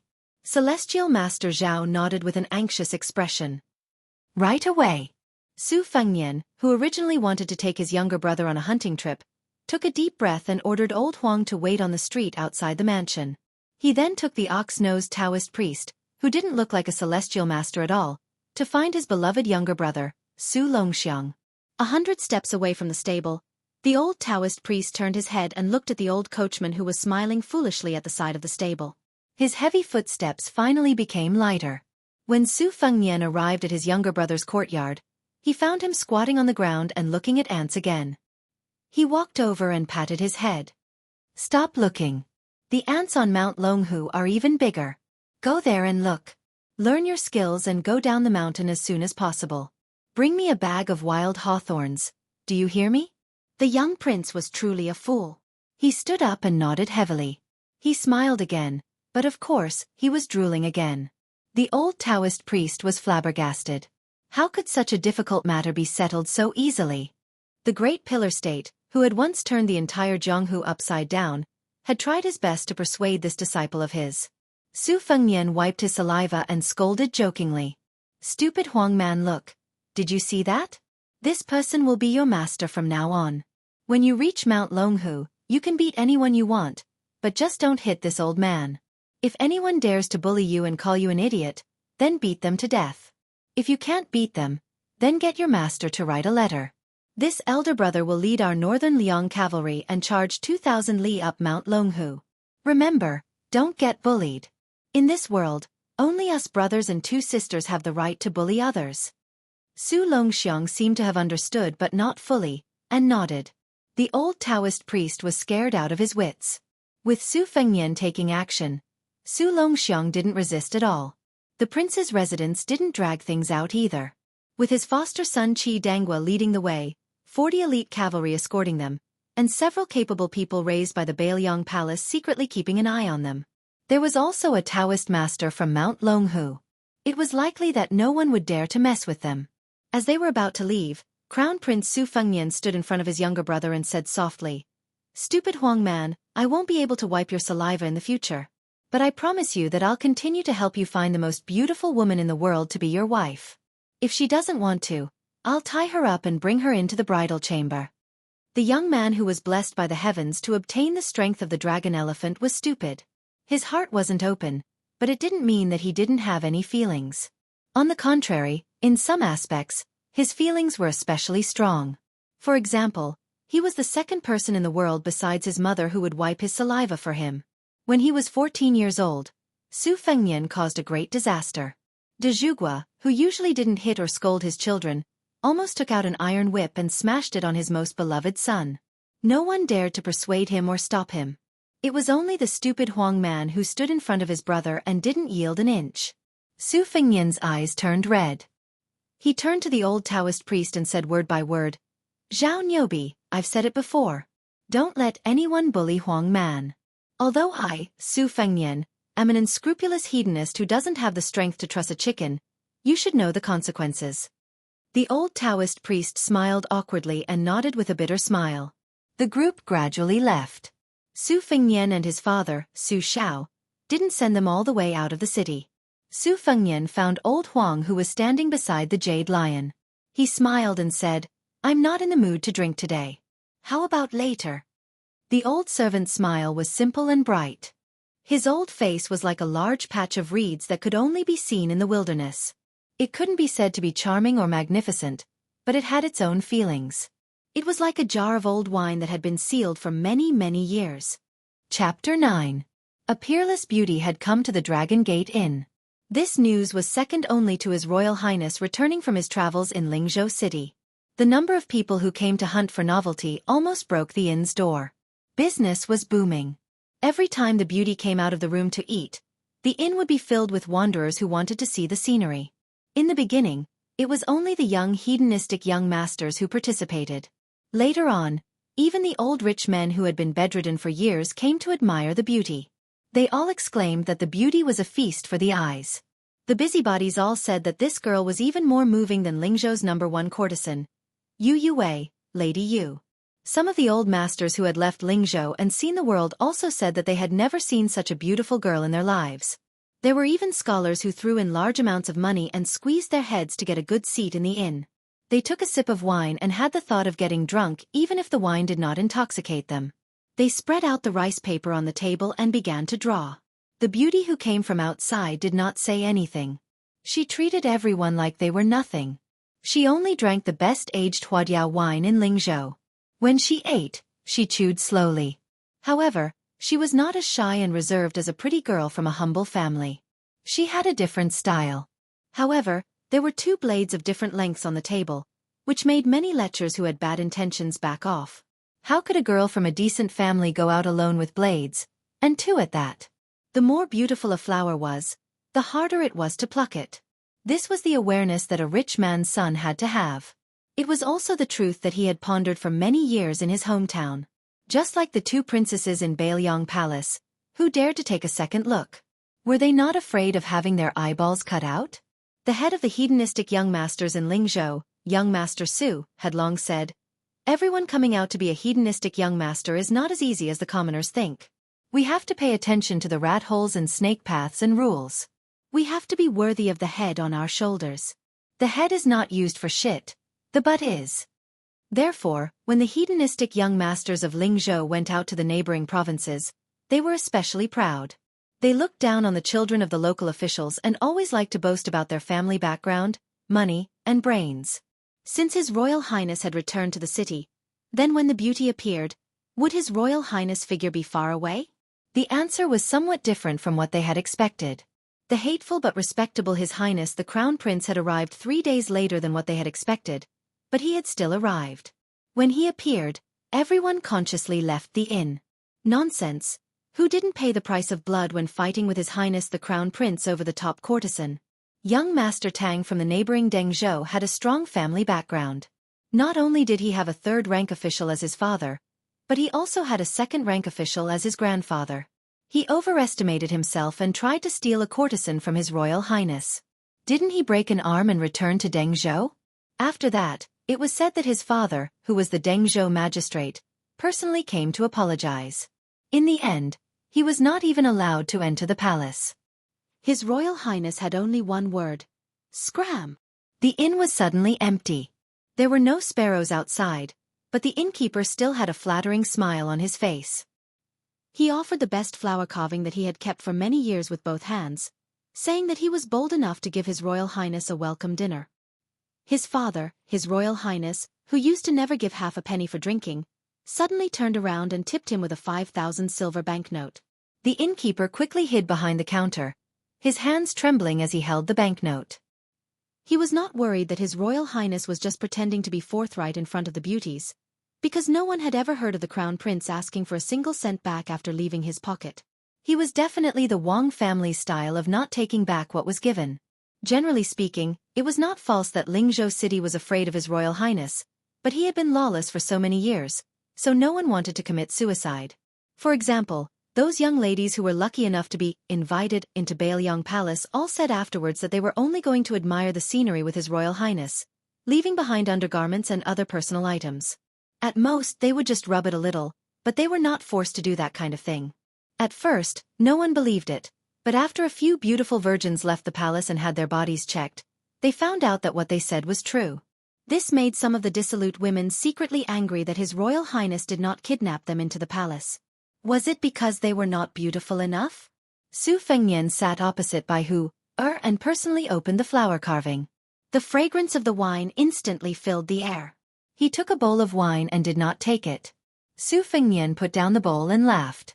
"Don't worry, I have done the shady business of using knockout drugs, but I know that you are a master of profound internal strength, so I won't embarrass myself.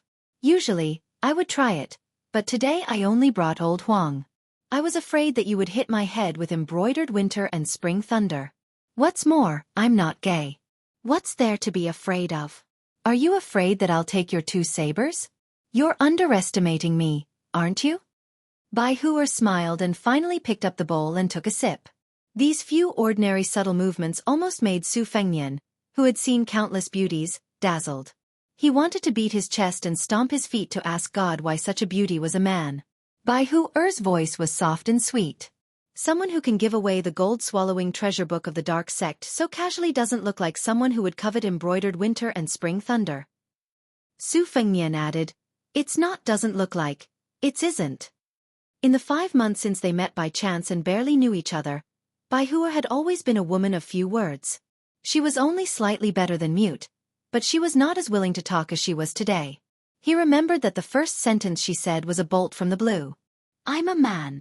Su Fengnian did not believe her at first, but after getting along with her for a long time, His Royal Highness, who was experienced in women, had no choice but to believe her. Although Baihua did not talk much, she was used to doing what she said. For example, when she killed the bandits, she said that she would kill all of them without leaving a half-dead one. She said that she would escort Su Fengnian to Lingzhou City after getting the secret manual. Even if she could go back on her words and leave, she still followed him to Lingzhou. Chapter 10. Then there was the feeling that White Fox's face gave people. He was indeed not a woman. He drank wine like he was drinking water and killed people like he was picking up grass. Su Fengnian trusted his intuition. He was the first to not be able to stand White Fox's condescending gaze. He solemnly vowed, I am a young master, a big silk pants, not a beggar in your eyes. White Fox's face lightly replied with a hair-raising sentence. I don't lie, but I also don't like people lying to me. If you lie to me, after I enter Lingzhou, I will kill you and place the gold-swallowing treasure tome on your corpse. Along the way, Su Fengnian thought that White Fox's face was an out-and-out lunatic. He was a lunatic that was so beautiful that there was no limit to it. He was a lunatic that was so beautiful that there was no limit to it. He was a lunatic that was so beautiful that there was no limit to it. The key point was that he was also a man. Su Fengnian's heart was broken. He had already agreed that he would marry the world's most beautiful woman for Huang Man. If it was a woman, how simple would it be? Once they were in his territory, even the world's top 10 experts would have to obediently stay. Now, he only hoped that before his younger brother went down the mountain, he would meet the news that was circulating in Jianghu. He only hoped that the 4 sisters who were known as the world's foremost beautiful women would not disappoint their titles. He would give his younger brother one, keep 2 for himself, and let the entire Jianghu fight for the last one. White Fox's face held a bowl in one hand and stroked a winter-embroidered saber in the other. The saber was publicly recognized as the head of the 9 short weapons among the 18 types of weapons. Those who practiced the sword were smarter and were too lazy to fight for the head of the 9 short weapons. They directly gave themselves the title of the Emperor of Weapons. The winter-embroidered saber was 3 feet and 2 inches long, and the handle was 2.5 inches long. It was exquisite beyond compare.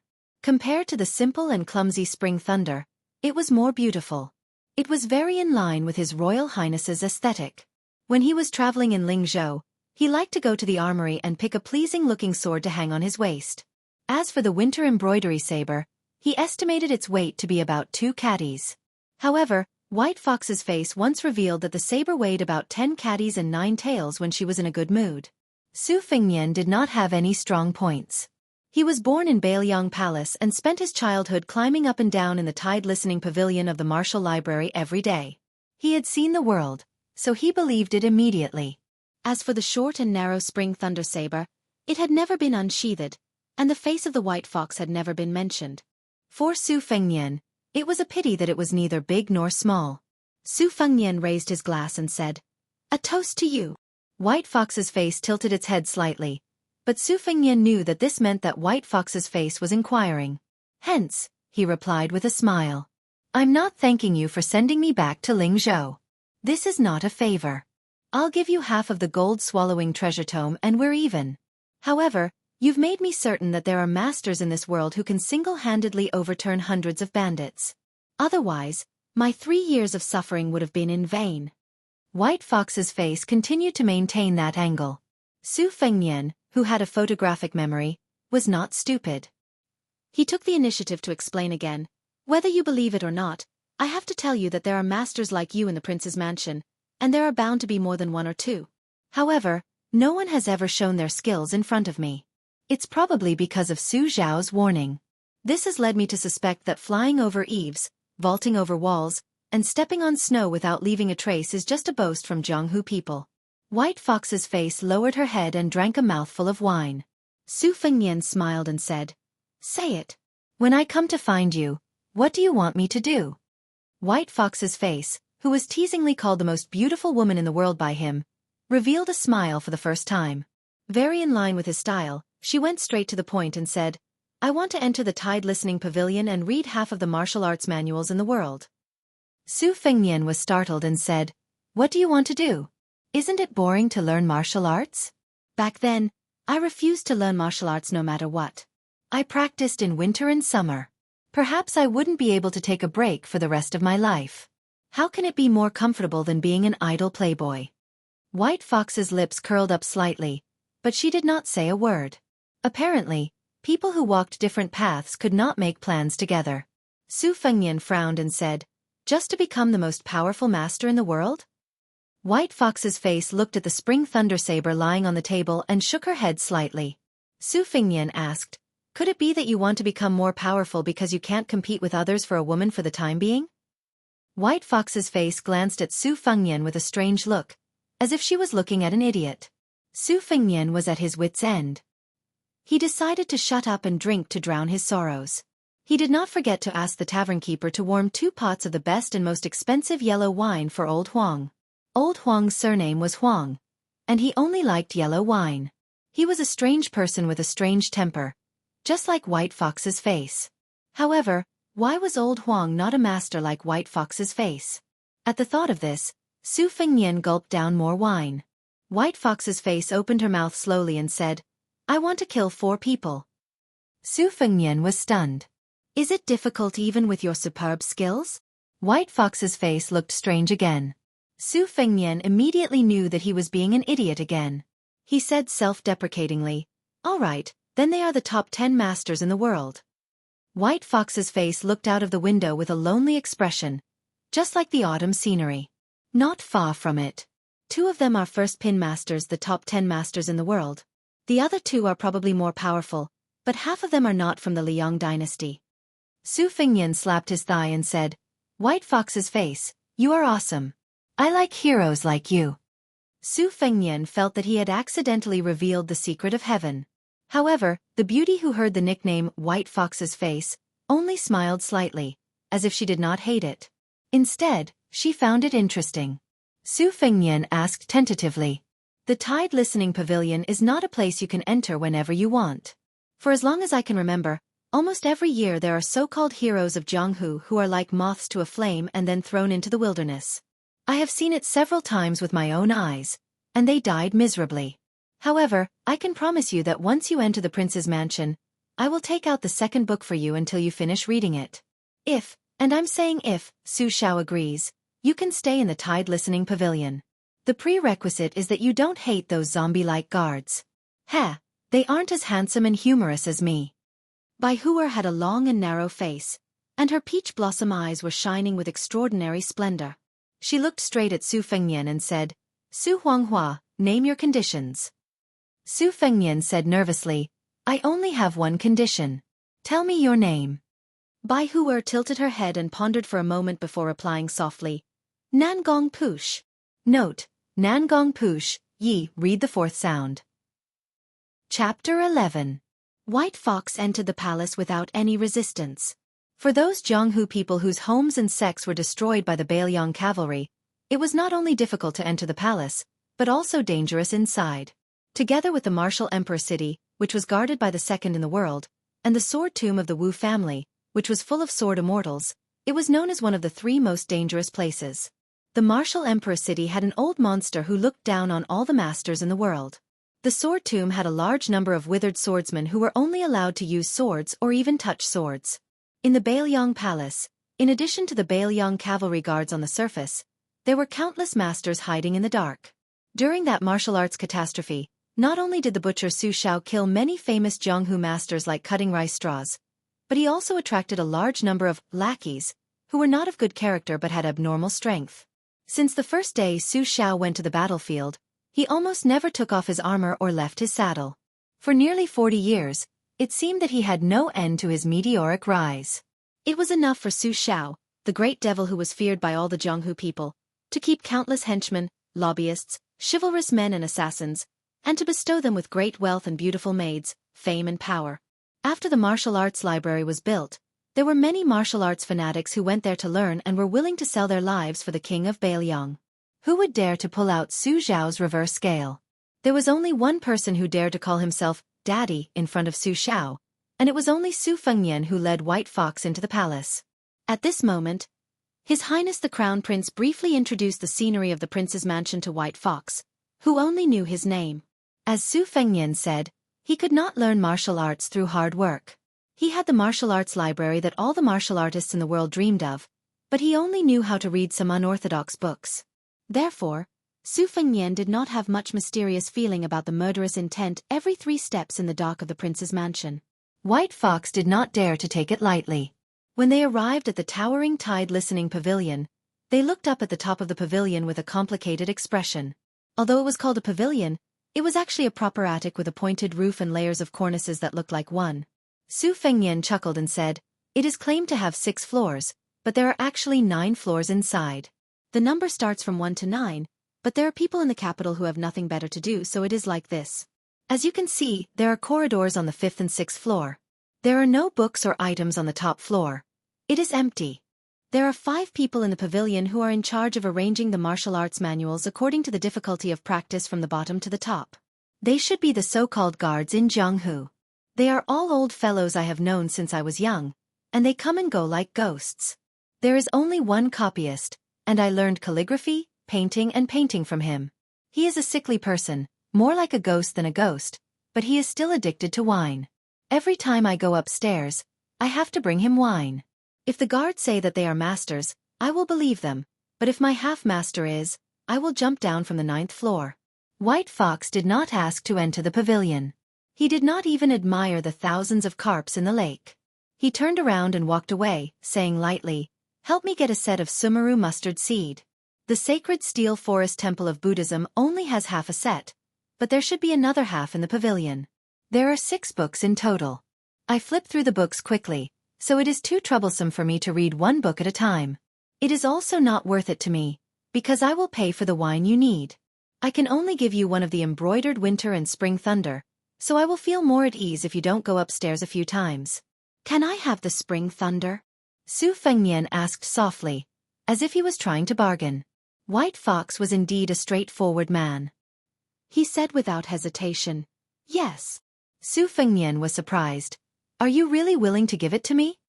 White Fox, who was leaving, said calmly, "There is nothing in this world that I can't bear to let go."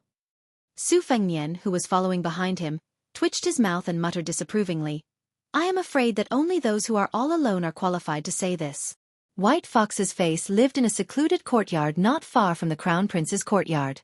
She lived a life of yellow and green lanterns that was extremely boring in Su Fengnian's eyes. She stayed up all night. Judging from her posture, she was only short of chiseling the wall to steal everything. Su Fengnian originally wanted to take this beauty to enjoy the scenery, but he gave up the idea. Other than delivering books to the courtyard, he went to the Tide Listening Pavilion to return the books. He only chatted a little when he delivered the books, asking about Jianghu matters. For example, he asked White Fox who was the top 10 masters in the world, and whether the 4 beauties were really the most beautiful. These were all naive questions for laymen. White Fox, who was living under someone else's roof, did not want to depend on others. He mostly ignored them. There was nothing Su Fengnian could do about it, but the only thing he gained was that the unreasonable White Fox face was now willing to let him touch the embroidered winter and spring thunder sabers. She did not even mind him taking out the embroidered winter and performing a few lame moves for himself. Regarding this, de Zhugua turned a blind eye and did not ask a single question. As soon as the news of His Royal Highness returning to the city spread, many rich playboys from Lingzhou who were close to Su Fengnian rushed to his door. At that time, he was still sleeping and de Zhugua chased them all away. Chapter 12. Until now, there were people who could enter the manor to disturb him. One was Yan Qiji, the second son of Yan Jieshi, and the other was the notorious young master Li of Fengzhou, Li Hanlin.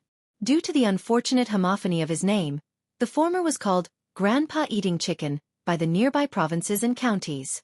However, he was a rare gentleman. He was a bookworm, but his scholarly style was rather cute. He was vague on small matters, but he was clear on important matters. Young Master Li, who had an elegant name, was a complete bully. Throwing living people into cages to watch the tragedy of their bodies being dismembered was just one of the perverted interests of this #1 dandy in Feng province. He also liked both men and women. He especially liked young husbands with red lips and white teeth. He always had one or two handsome young boys in green clothes by his side to play with. He knew Yen Jieshi because young Master Yen was used to being His Royal Highness's follower since he was young. Su Fengnian also liked to tease this peer who always talked about the teachings of saints. As for Li Hanlin, this scum, he was cruel and merciless when it came to others, but he treated his friends well. Moreover, Li Hanlin had a sister who was extremely beautiful. Su Fengnian had been drooling for a long time, so he didn't want to be close to her. Other than the bookworm Yen Qiji and young Master Li Hanlin, there was also a good official's son whose surname was Kong. He followed his father to become an official in the capital and hadn't seen him for 4 years. He was a martial arts fanatic. When the four of them got together, the division of labor was basically Su Fengnian coming up with bad ideas.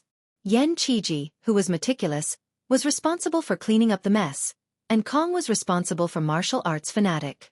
If the matter was exposed, then Li Hanlin would be the scapegoat. It was a perfect plan. Brother Feng, Yen Qiji, who had been Su Fengnian's follower for more than 10 years, was already an elegant young master. However, when they met, he looked like he was about to cry. After he called out to Feng Zhou affectionately, his eyes became wet. Sigh, this guy was good at everything, but he was spoiled, sentimental, and sad like a girl. No wonder Li Hanlin felt that this guy was as good as him. However, he was a man and played with little husbands, while Yen Qiji was in love with Brother Feng. Brother Feng. Li Hanlin's greeting was much more domineering. He wanted to hug Su Fengnian, who had not seen him for a long time. However, Su Fengnian lifted his leg and gently pushed it against his abdomen. Li Hanlin laughed and said, "Stay away from me. You smell like a man." The gang of scoundrel friends reunited at the top of Mount Qingliang, the White Crane Tower, which was most suitable for gazing into the distance.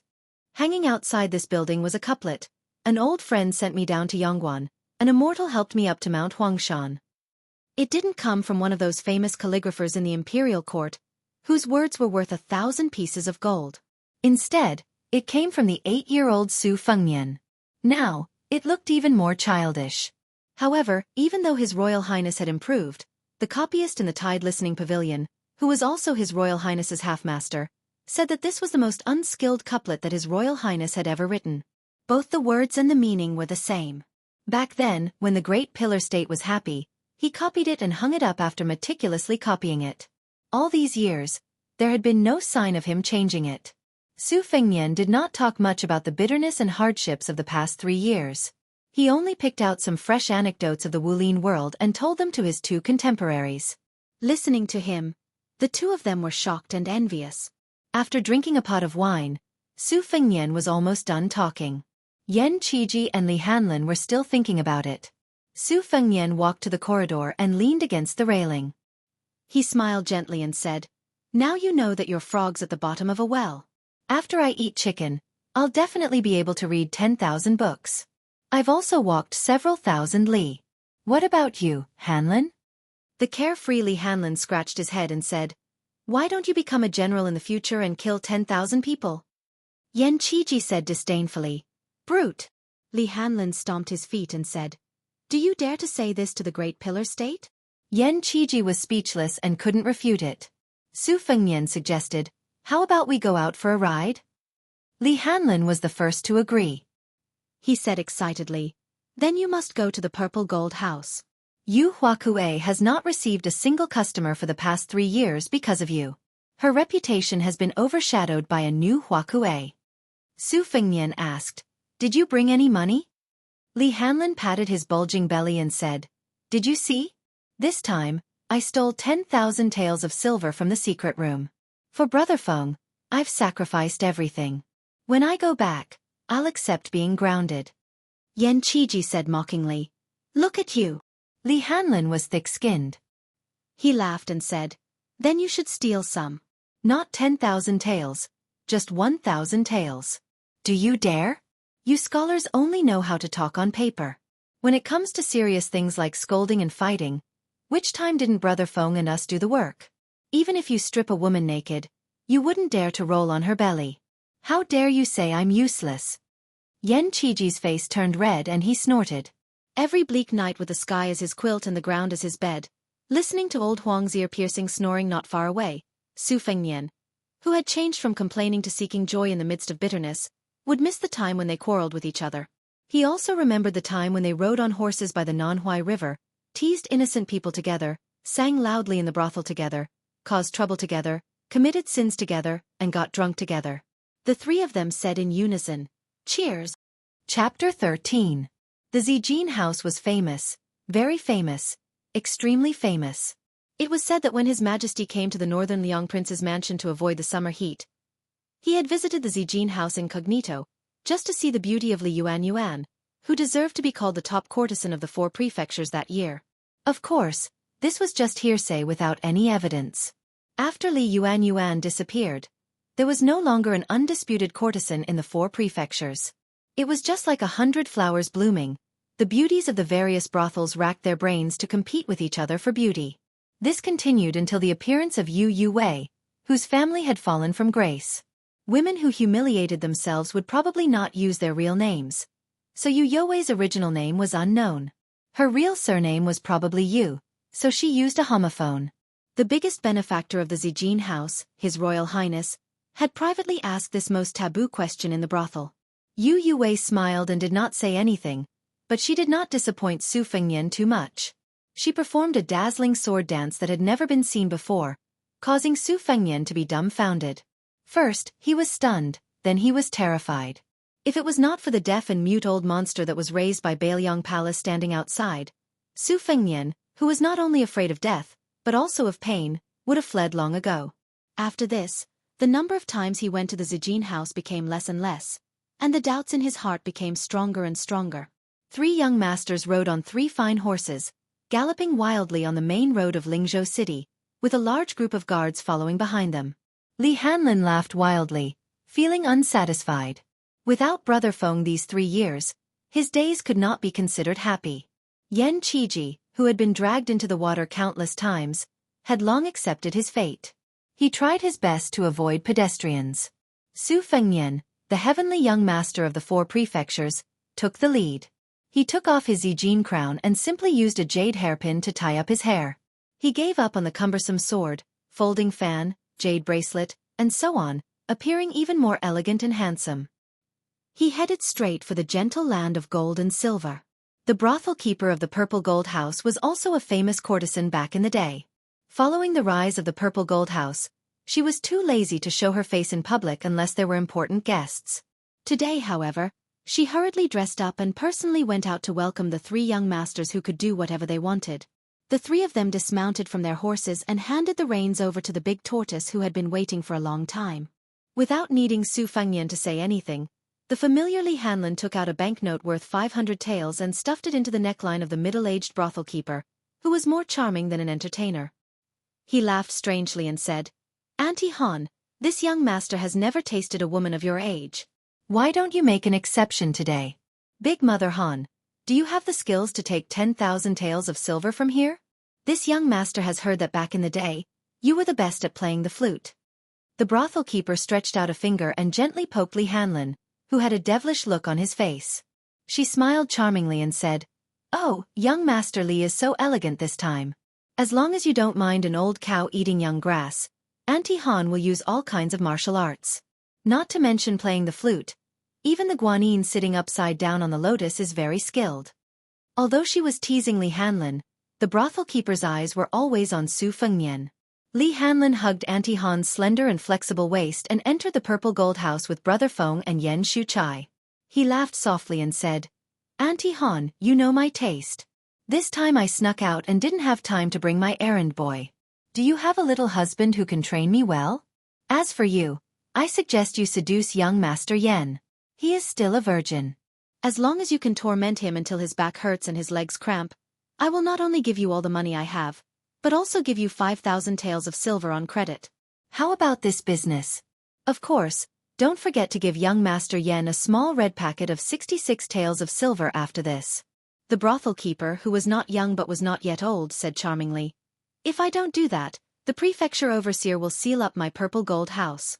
As for little husbands, there are a few who are about to debut. They are even more tender than girls. Their skin is guaranteed to be like Sichuan brocade and satin. I guarantee you will be 100% satisfied.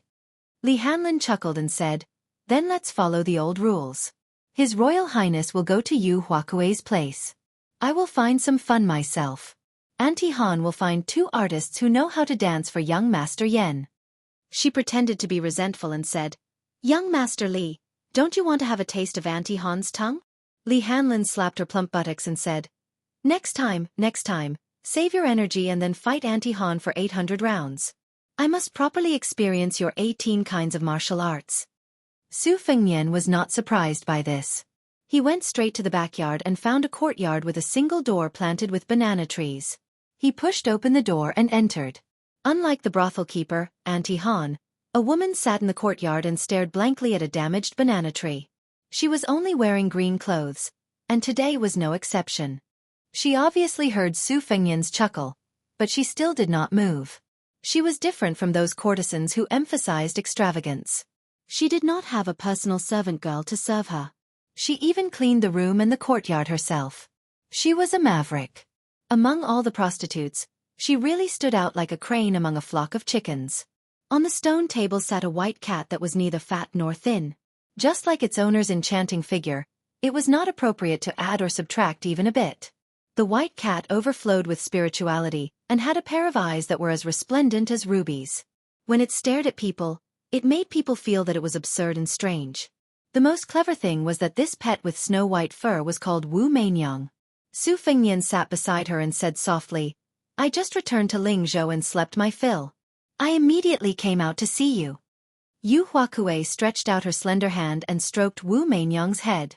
The little girl said softly in a fit of pique, "Yu Wei is just a prostitute. How could she dare to have extravagant hopes? The first time, I only mustered up my courage and joked about asking His Royal Highness for the status of a concubine. That person made a series of bad moves during the conversation, and I slaughtered a large dragon. The second time, it was just a sword dance, and that person didn't dare to stay in this courtyard any longer. I just don't know what kind of trouble will come up this time. That person won't come again." It was the hardest thing to enjoy a beauty's grace. Su Fengnian said angrily in an indignant tone, "That guy is really a good-for-nothing. He's as timid as a mouse and as petty as a bug. Miss, you don't have to get angry over this kind of person. The next time you see him, just give him a good beating." The corners of Yu Youwei's mouth curled up slightly, but she deliberately put on a straight face and said, "Oh? Then may I ask where young master is from? What's your surname and name?" Su Fengnian said shamelessly, "Unfortunately, my surname is Su and my name is Fengnian. I have the same name as that bastard, but I'm thousands of miles better than him. Even if Miss said you wanted to be a concubine, he would immediately carry you home in a palanquin with 8 carriers carrying gongs and drums." Yu Yuwei finally turned her head to look at Su Fengnian. However, this beauty with limpid eyes didn't have much joy in them. She continued to look at Ba Jiao. "It's too late. I'm going to Chuzhou tomorrow. That's my hometown. I won't be coming back." Su Fengnian cried out in alarm. Yu Yuwei retracted her gaze and stared at Wu Mainyang, who was relying on her for survival. She said bitterly, "You regret it, don't you? But there's no medicine for regret in this world." Su Fengnian remained silent and frowned. Yu Yuwei lay on the stone table and murmured, "His Royal Highness." "Look, Wu Mainyang is looking at the wall." Chapter 14. Su Fengnian followed the white cat's line of sight and turned his head to look at the low wall. There wasn't much scenery. He rubbed his cheeks and said, "When people outside the wall hear the beauty on the swing laugh, they feel helpless. But I've already walked into the wall. Why did you sneak out? Wouldn't that make people feel even more helpless?" Yu Yuwei smiled and made a playful face. "You deserve it." Su Fengnian was stunned. He had known her for a long time, but he had never seen her so lively. In the past, she was always as quiet as water, unperturbed. Su Fengnian mistakenly thought that she would remain calm even if Mount Tai collapsed in front of her eyes. He also never thought that she would really become a beautiful concubine of a rich family. She was the most moving duckweed. If she became a plump banana in the courtyard, perhaps she wouldn't be so lively anymore.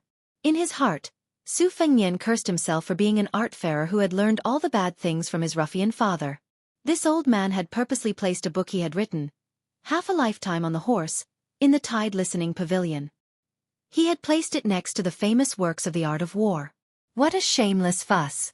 She held Wu Mainyong with both hands and asked with her head bowed, "Fengnian, I'll dance with you for the last time. Do you dare to watch?" Su Fengnian suddenly felt a sense of lofty aspiration. "Why wouldn't I dare?" Yu Yuwei said softly, "There's no medicine for regret in this world." Su Fengnian smiled. "It's worth it even if I die." After the time it took to drink a cup of tea, Yu Yuwei walked out. She was magnificent and beautiful. She danced with the sword in an extremely unconventional way. The red silk wrapped around her hand and the end of the sword was tied to the end. In an instant, the courtyard was filled with sword light. Last time, a zither girl was invited to perform the song, Riding Out of Liangzhou. This time, she personally sang the song, Looking at the City Wall. This poem was spread from the Shangyin Academy after the fall of West Chu. It didn't rhyme, but each word was sorrowful and indignant. It was ranked first among the mournful poems in the world. West Chu had a female gong sun. Her sword dance shook the world. The spectators were as dejected as the mountains, and the heavens and the earth bowed their heads for a long time. Among the 3,000 maids of the former emperor, Gong Sun Jianqi ranked first. The flag of Great Phoenix City was lowered, and only the beautiful woman stood on top of the city wall. 180,000 people had taken off their armor, and there wasn't a single man left in the country. Just now, Wu Mainyong was looking at the wall. Then who was it that was looking at the beauty standing on top of the fallen city walls? The song ended. The long sword flew out with a murderous aura, aiming straight for Su Fengnian's head. She seemed to have heard the dying man's last words. 10 fingers peeling green onions. How good would it be if you could just talk with my hands without mentioning the sword? In that instant, Yu Youwei's delicate hands trembled, but her sword had already pierced out. There was no medicine for regret in this world. The poem, Gazing at the City Wall, was written by Yu Youwei's father for her mother. At that time, the father and daughter were wrapped in the tide of refugees. When they looked back at the city wall, there was only a delicate figure. Not long after her father returned to Shangyin Academy, he died of depression. Her real name was Yu Xuanji, so she traveled a long distance to Lingzhou. First, she learned the most authentic Fengzhou accent, then became the most unbearable prostitute in the 3 religions and 9 schools. Fortunately, she was beautiful and was trained to be a courtesan from the beginning. She did not have to do the disgusting sex business. Then naturally, she met His Highness the Crown Prince, who liked to flirt with women. They spent most of their time playing chess.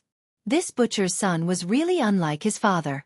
He didn't know any martial arts. He was lustful, but he wasn't lustful. He didn't even mind telling her that many of his poems were bought with money from scholars to keep up appearances. Yu Xuanji only learned the basics of Gongsuan's sword dance, but she was confident that it was enough to kill Su Fengnian. The premise was that there were no lackeys of Bailiang Palace standing outside the room. She did not get the chance to kill him for 5 years. Then, Su Fengnian disappeared for 3 years. In another half a year, it would be his mother's death anniversary. Yu Xuanji was prepared to leave everything behind and guard the tomb for the rest of his life. But he came back, and there were no bodyguards guarding the entrance of the courtyard. Was this the will of heaven? She asked him if he dared to watch the sword dance. He said that death was worth it. Assassinating His Royal Highness, the most beloved son of the pillar state Su Shao, she must die. No one in the world could survive after doing such a thing. Well, there was a companion on the road to the netherworld. When the time came, he could beat and scold her as he wished. Yu Xuanji could not bear to watch anymore.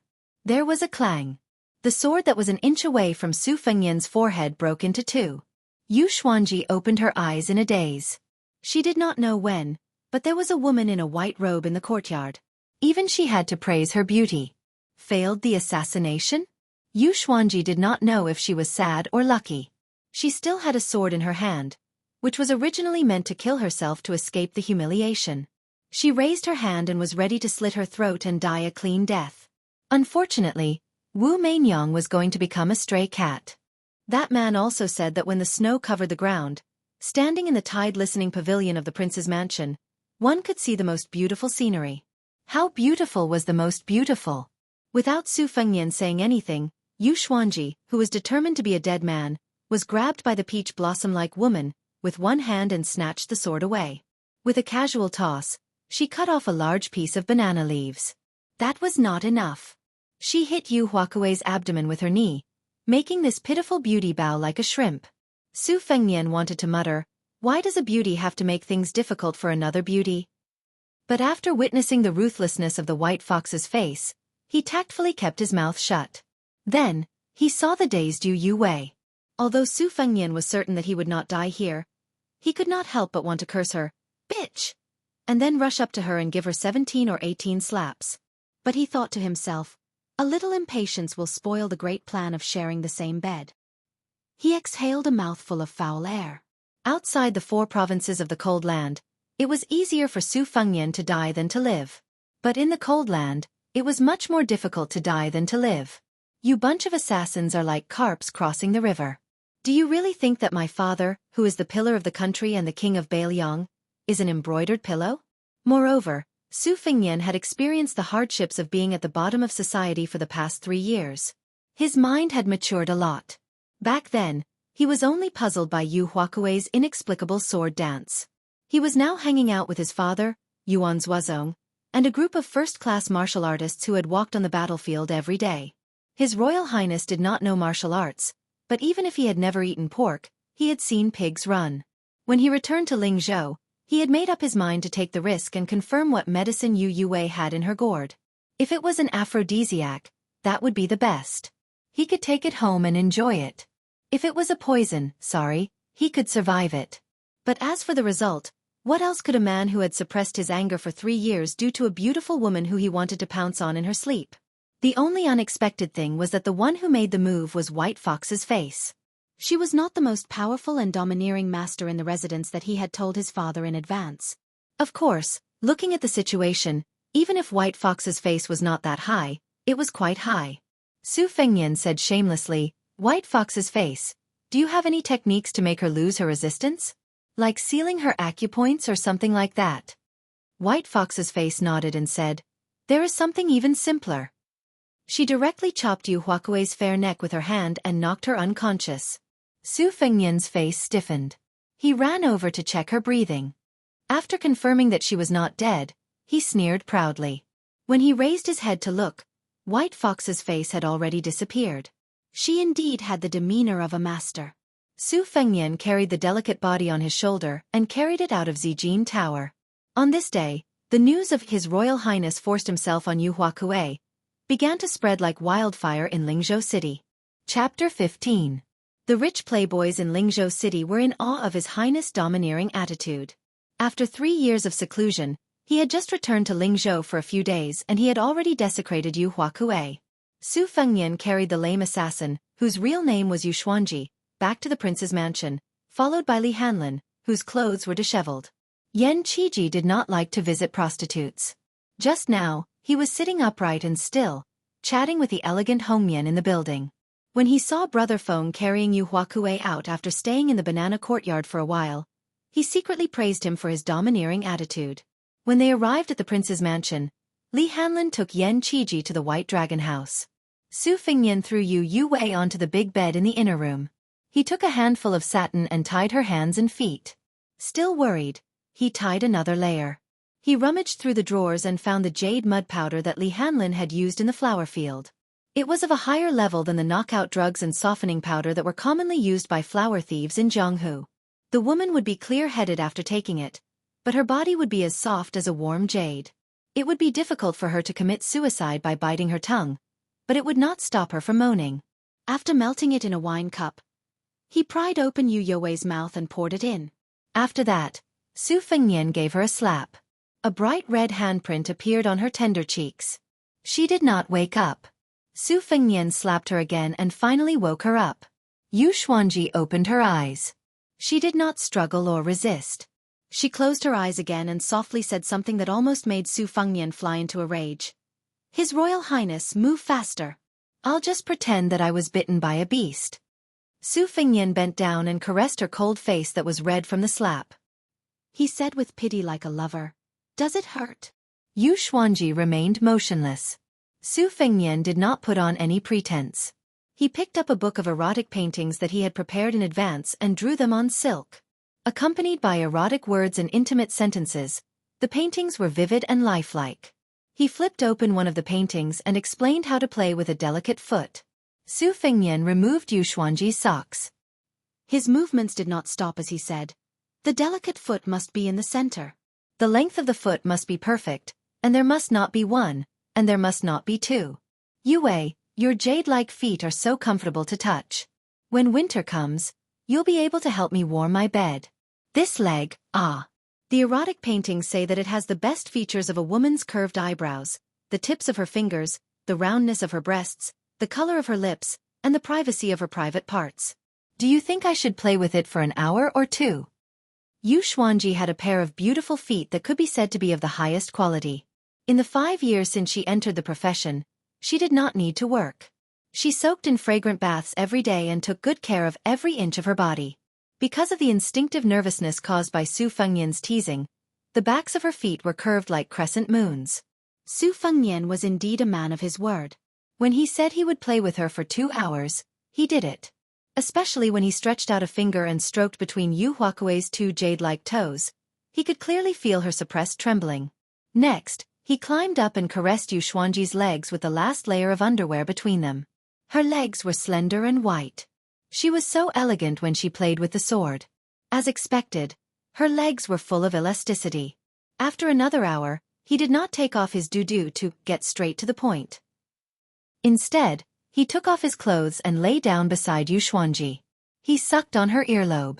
The beauty was already sweating profusely. Her eyes were hazy with tears. She bit her lips so hard that blood oozed out. Su Fengnian whispered in her ear, "City gazing, sword dance, Shangyin Academy. I don't believe that with the power of Bailiang Palace, I won't be able to uncover the secret behind your background. When the time comes, I'll destroy everything you care about. If you're alive, I'll kill you. If you're dead, I'll dig your grave. When I'm tired of you, I'll throw your corpse to the bottom of the lake. I'll ask the old Taoist of Wudong Mountain to perform a ritual so that you'll become a wandering ghost and won't be able to reincarnate. This is the consequence of going against me." Yu Xuanji's cheeks were filled with tears. Su Fengnian suddenly opened his hand and grabbed her chest. The gentleness from before was completely gone. Yu Xuanji felt a piercing pain. Su Fengnian smiled sinisterly. "I'm kind enough to sell you medicine for regret. As long as you're willing to serve me until the day you're old, I'll promise you that you'll still be Yu Wei. I don't care if you're the orphan of the old officials of West Chu or a rebel trampled by the Bailiang cavalry. I won't look into it. Everything will be fine. You can be my canary. In this world, is there a cage more beautiful than Bailiang Palace?" Yu Xuanji sobbed. Su Fengnian suddenly said, "I remember now. There's also that Wu Mainyang. What a lovable little thing. How pitiful and sad. She's about to become food for the wild dogs. I'll get up now and go to the banana courtyard to pick her up. I'll chop her up in front of you and throw her to the hungry wild dogs." Yu Xuanji fainted. Su Fengnian was speechless. She fainted just like that? There's still more vicious medicine in my plan that I haven't revealed yet. I'm not done yet. Su Fengnian pinched 2 pinches of the pink jade pigeon. It was very satisfying. However, Yu Huakuei was as stiff as a corpse. After touching her a few times, Su Fengnian lost interest. If it was just a beautiful body, Su Fengnian could have as many as he wanted. He sat up, put on his clothes and looked down at Yu Wei who was sleeping. The resentment in Su Fengnian's chest and the viciousness in his eyes faded a little. She's just a silly girl. It's not strange. Isn't there a Princess Taiping in the residence? Su Fengnian covered her head with a quilt. His Royal Highness had a scale for the beauty of a woman in the world. 100 copper coins, 1 tael of silver, was the limit. 60 copper coins was the average. Only those above 80 copper coins could enter Su Fengnian's eyes. In his opinion, White Fox's face could be worth 95 copper coins. He originally wanted to rate it as 1 tael of silver, but he felt that it was inappropriate. He had to leave some for himself. Jiang Enai was worth 90 copper coins, but she could become more beautiful in the future. Chapter 16. Yu Wei in front of him was 86-1, which was about the same as his elder sister. There were not many beautiful women and maids in the residence who were over 71, but they were not few either. Using His Royal Highness's terminology, it was not a technical job. Su Fengnian did not practice martial arts, but he did not dare to indulge in excessive sexual desires. He was very selective and would rather go without than have something substandard. His character was elegant. Su Fengnian busied himself for 4 hours. After eating some warm pastries in an exquisite food box, he regained his strength. He sat by the bed and slapped Yu Huakue awake again. He said coldly, "Do you want to eat buns made with Wu Meinyang's meat?" Yu Xuanji finally cried hoarsely. Su Fengnian rolled his eyes and said, "I'm lying to you. I might as well tell you the truth. If I want to vent my anger, I'll just go against you and your family. After I throw you into the lake, I'll take care of Wu Meinyang for you. She'll definitely be white and fat." She stared at Su Fengnian in a daze. Su Fengnian sneered and said, "When have I ever lied to you under the bed?" She felt wronged and said, "You're sitting on the bed right now." Su Fengnian flew into a rage out of humiliation. He suddenly stood up and said, "Mother *Cur, I'm going to chop Wu Meinyang into minced meat right now." Just as he stood up, he heard Yu Yue say softly, "I'll be your slave. From today onwards, I'm just Yu Yue." Su Fengnian turned around and stared at Yu Huakue, who had a dead expression, and asked, "Can I trust you?" She closed her eyes and said bitterly, "Then kill me first and then kill Wu Meinyang." Su Fengnian hesitated for a moment before releasing her hands and feet. He then moved far away from her and said, "You'll sleep here tonight. Tomorrow, I'll arrange a courtyard for you. You'll be my housewarming concubine. Don't expect a title. Without my permission, you're not allowed to walk around." She said calmly, "I miss Wu Meinyang." That night, His Royal Highness sent people to the Purple Gold House to redeem Yu Yue. Other than a white cat, nothing else was brought back to Bailiang Palace. The moon was bright and the stars were sparse. The two of them slowly walked up to the platform of the Tide Listening Pavilion, a strange combination. Su Xiao and Su Fengnian had attracted the attention of White Fox. Because the deceased Wang Fei believed in Buddhism all her life, there was a square Buddhist pagoda under the majestic platform, engraved with 8 plum blossoms. The body of the pagoda was shaped like a bowl, with a boat-shaped niche in the middle. Inside the niche, there was a Buddha sitting in a lotus position with a solemn expression. At the base of the pagoda, there were 8 stone carvings of Vajra holding up the pagoda. This building was undoubtedly the feng shui of Lingzhou City. Lingzhou lacked water, so the king of Bailiang, Su Xiao, used manpower to expand the lake into a sea, meaning water pen. The Listening to the Tide Pavilion was tall and majestic, built near the water, gathering the spiritual energy of heaven and earth and absorbing the essence of the sun and moon. There were 3 horizontal plaques under the eaves of the first floor of the main pavilion. In the east, there was a plaque with 9 dragons, which was bestowed by the emperor. Before entering the pavilion, De Zhugua chuckled and said, "Saving Fengnian's life in exchange for Mr. Nangong's entry is a good deal for me." White Fox's expression was as usual, and she did not answer. When the door was pushed open, a huge white marble relief of the flying fairies of Dunhuang came into view. The flying fairies in the painting were as tall as real people. Even White Fox, who had seen a lot, was stunned for a moment. The slightly hunchbacked king of Bailiang, Su Xiao, chuckled and introduced, "In the west hall of the first floor, there are 30,000 scrolls of martial arts in the world, which are not very valuable. I just collected them to occupy a place and add to the scholarly atmosphere of the 10,000 scrolls in the house. The second floor is a secret floor. In addition to the 4,000 unique scrolls of the Yin-Yang study, there are also 49 rare weapons in the world, which is my second daughter's favorite place. On the third floor, there are 20,000 scrolls of profound secret manuals. On the fourth floor, there are some rare stones and antiques collected in the secret floor." Fengnian always scolded it for being stinky. The 5th and 6th floors are where the Jianghu heroes who risked their lives to sneak into the king's mansion are after. I believe that ordinary masters will not be able to understand anything further. As for the top floor, it is empty. Mr. Nangong, if you want to climb up and look into the distance, you can go to the White Crane Tower at the top of the mountain." White Fox's face understood the meaning of De Zhugua's words and nodded. Su Xiao narrowed his eyes and smiled. "Then let's go straight to the 5th floor?" White Fox's face shook her head and finally said, "After going up, I may not be interested in the 60,000 scrolls on the lower floors anymore." Su Xiao was not surprised. He laughed and walked up the stairs alone, disappearing into the shadows. White Fox's face stood in front of the jade screen with 2 sabers embroidered on her waist. She was in high spirits. Dejugua arrived at the 8th floor. The bamboo scrolls and ancient scrolls were scattered all over the floor.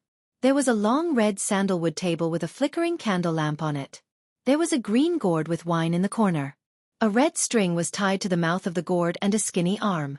The man sat on the floor with disheveled hair. His face was as pale as snow, and there was a touch of light red between his eyebrows.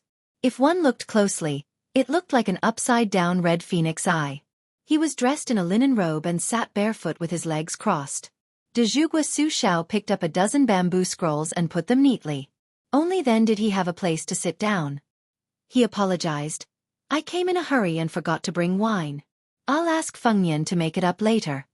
Su Xiao was obviously used to the weirdo's silence and said to himself, "I can't sleep well without a real Grandmaster in the king's mansion. I hope this Nangong Poosh doesn't disappoint me. Speaking of which, it is strange. Spies have been investigating for half a year and have not been able to dig up this person's background. It seems that he can only be someone from Northern Han. Ishan, what rank do you think his current strength is?" The skinny man opened his mouth, his voice like metal and stone. "Secondary 1st rank. He has cultivated in the pavilion for 10 years, but there is no one above him." Dejugua clicked his tongue and said, "Feng Yan has picked up a treasure." The sickly man picked up the gourd and poured out the wine. There was no more wine. He immediately lost interest and stopped writing, his eyes lifeless. Su Xiao stood up and raised his head to look at the earth immortal painting on the southern wall. With his hands clasped behind his back, he frowned and said, "Ishan, Feng Yan will soon be 20 years old. For the ceremony, you should present him with a courtesy name." The man thought for a moment. "Su Feng Yan, courtesy name Tianlang." Dejugua Su Xiao suddenly burst into unbridled laughter, rather proud of himself. Chapter 17. Light snow came after Li Dong, but there was no snow during this season. This made His Royal Highness, who loved to drink warm wine and read forbidden books on snowy nights, very disappointed. White Fox's face had already stayed on the 1st floor of the Tide Listening Pavilion for half a day. She was in a trance, and her perseverance made Su Fengyan, who could not bear hardships, feel ashamed of his inferiority. However, this did not stop Su Fengyan from having fun in the prince's mansion. Courtesan Yu Wei settled down and lived in a secluded courtyard where 2 kinds of plants were planted overnight. The white cat, Wu Mainyang, seemed to be very satisfied with the new nest and had gained some weight. Su Fengyan gave Yu Wei the best mink fur coat and the most exquisite food, but he did not touch her smooth jade again. He deliberately kept a distance from her. That round Lu Qiu was right. Raising a human was the same as raising an eagle. They had to be trained slowly. If they were too fast, they would lose their spiritual aura. If they were too slow, they would not be obedient. Everyone in the mansion knew that His Royal Highness liked to go boating on the lake alone. Every time he reached the center of the lake, he would throw down a few things. When the weather was warm, he would dive into the lake and only resurface after a long time. It was probably because the crown prince was naturally close to water. Today, Su Fengyan was very interested in being a boatman. He rowed the boat to the center of the lake and muttered a few words to himself. Then, he tied a few pieces of steaming roast venison to a stone and threw them down. Then he lay down on the small boat and enjoyed the warm winter sun. He was about to fall asleep when he heard a voice calling him while he was half awake. He sat up and saw a slender woman wearing a luxurious red fur coat standing in the pavilion by the shore. Several strangers were standing near the familiar slender figure. She waved her hand vigorously. Su Fengyan was pleasantly surprised. He rowed the boat back and jumped into the pavilion.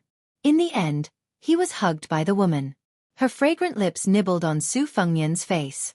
With a face full of rouge and lipstick marks, Su Fengyan affectionately called out, "Sister." In this world, the only person who dared to flirt with His Royal Highness was the eldest daughter of the Pillar State, Su Jihu. The 2 siblings had been very close since they were young. Before she got married, Su Fengyan was dragged to bed with her even when he was 12 or 13 years old.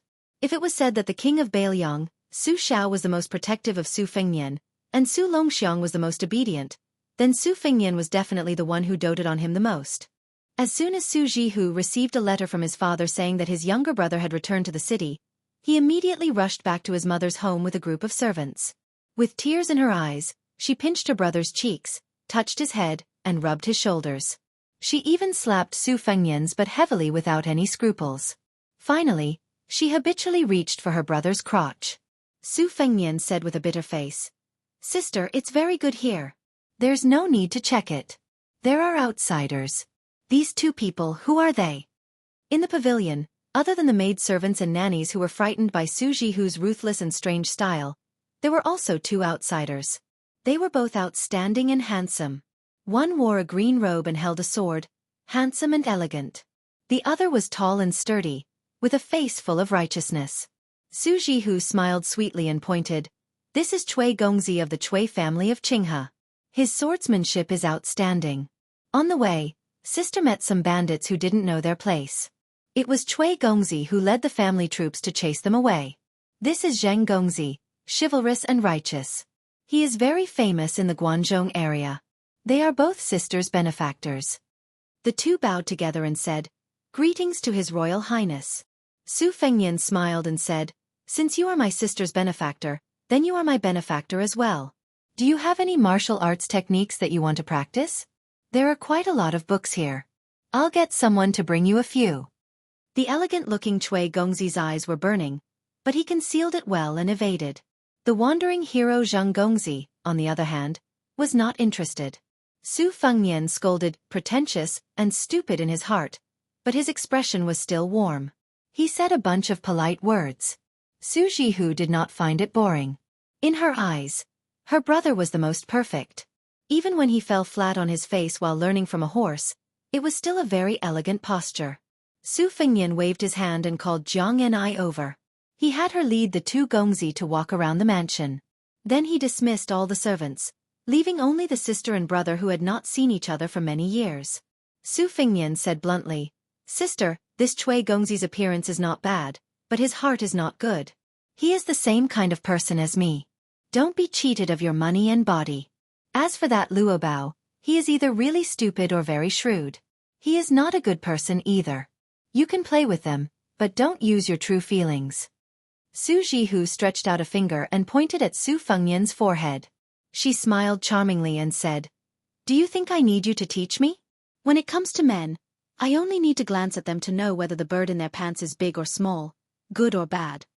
Su Fengnian held his sister's hand and picked up a tribute yellow mandarin. He peeled it and gave the sister and brother half each. Su Fengnian threw a piece into his mouth and said, "Your sister seems to be in good shape. Elder sister seems to have gained some weight. That's good. If you've lost weight, I'll go to Zhongnandao and start a massacre." Su Jihu suddenly burst into tears without any warning.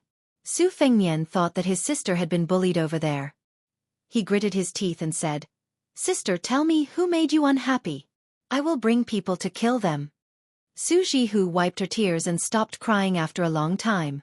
She pulled Su Fengnian's hand and looked at the calluses on his palm and fingertips. She choked with sobs again. "I know that your 3 years of travel have not been easy. In the past, you would not have been willing to swallow an entire piece of mandarin. Even if I was willing to tear off the shredded mandarin, you might not have been willing to eat it. I have never had to worry about food and clothing, so how could I have suffered? Even if I was a widow who had been stabbed in the back, to me, it was nothing more than an itch. But you have traveled for 3 years and traveled thousands of miles on foot. I don't even dare to think about it. What a heartless father. I will find him and settle the score. If he doesn't love you, you can follow me to Gangnam-do. It is rich and the girls are beautiful." Chapter 18. Su Fengnian made a pig's face, which made his sister laugh. He laughed and said, "Sister, I'm not a child anymore." Su Jihu hugged Su Fengnian and pressed his head against her chest, which all Gangnam-do men coveted. She snorted and said, "Even if you're not a child, you can still sleep with me. Don't even think about running away tonight." Su Fengnian said shyly without any sincerity, "Sister, that's offensive." Su Jihu twisted her brother's ear and threatened, "Do you believe that I won't tell everyone about your heroic deeds of wetting the bed when you were 8 years old? Also, you were lying on the same bed as me when you were 12 years old. Every time you woke up in the morning, your hand would be on me." Su Fengnian glanced at his sister's chest from the corner of his eyes. He wanted nothing more than to dig a hole and crawl into it. He said flatteringly, Sister, let's not kill each other, okay? Come, come, come, let me massage your shoulders. Su Jihu, who was enjoying His Royal Highness's skillful massage, squinted her eyes and looked at the lake.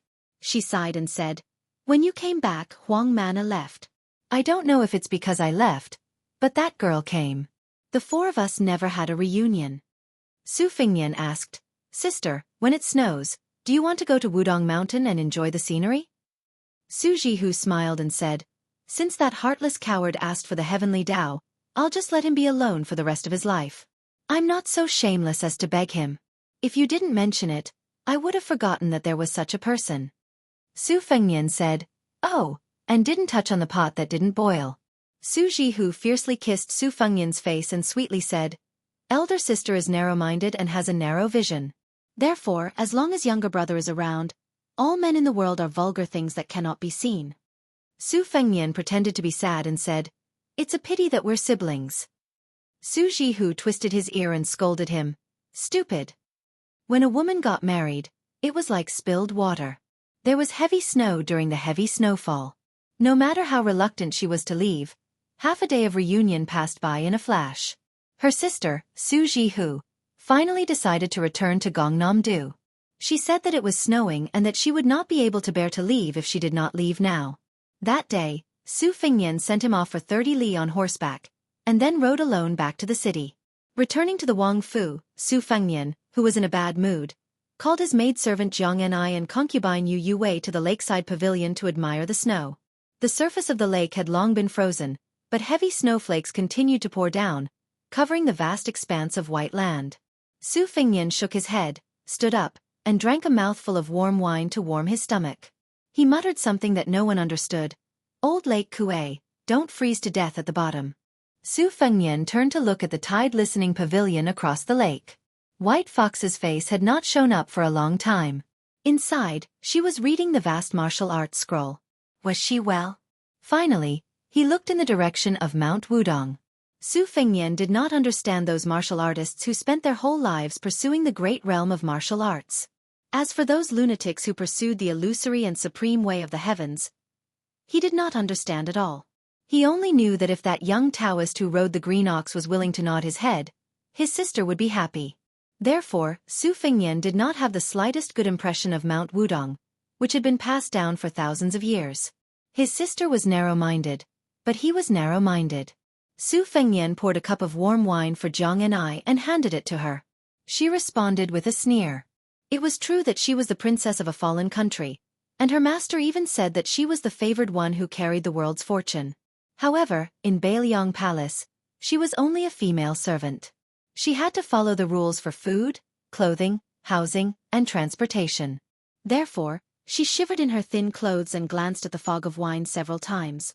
Su Fengnian mocked, "You want to drink wine, but you don't want the one I gave you. You can't take it yourself either. You and I are both tired. I'm just a good-for-nothing prodigal.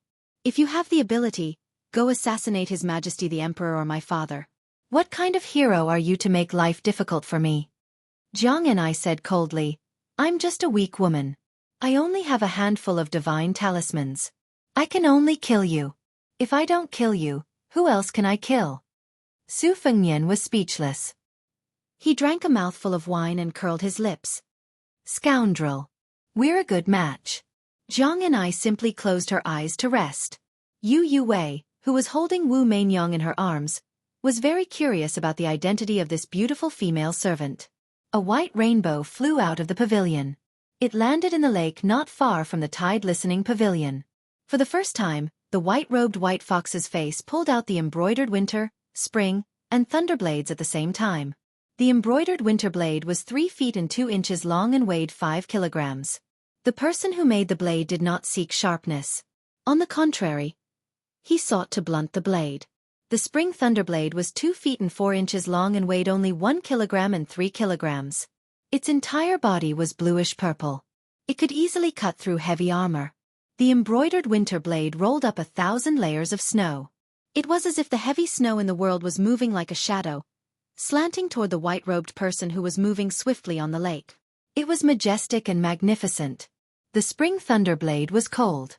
The ice on the lake's surface split into nearly 100 astonishingly huge grooves. The wind and snow were confusing to the eyes.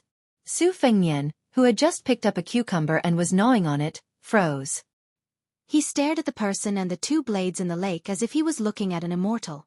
Gnawing on raw cucumbers and corn was a habit he had developed after traveling back and forth for 6,000 miles. To cater to His Royal Highness's tricky taste, he had prepared many raw cucumbers that were washed but not peeled. There were also some sweet corn.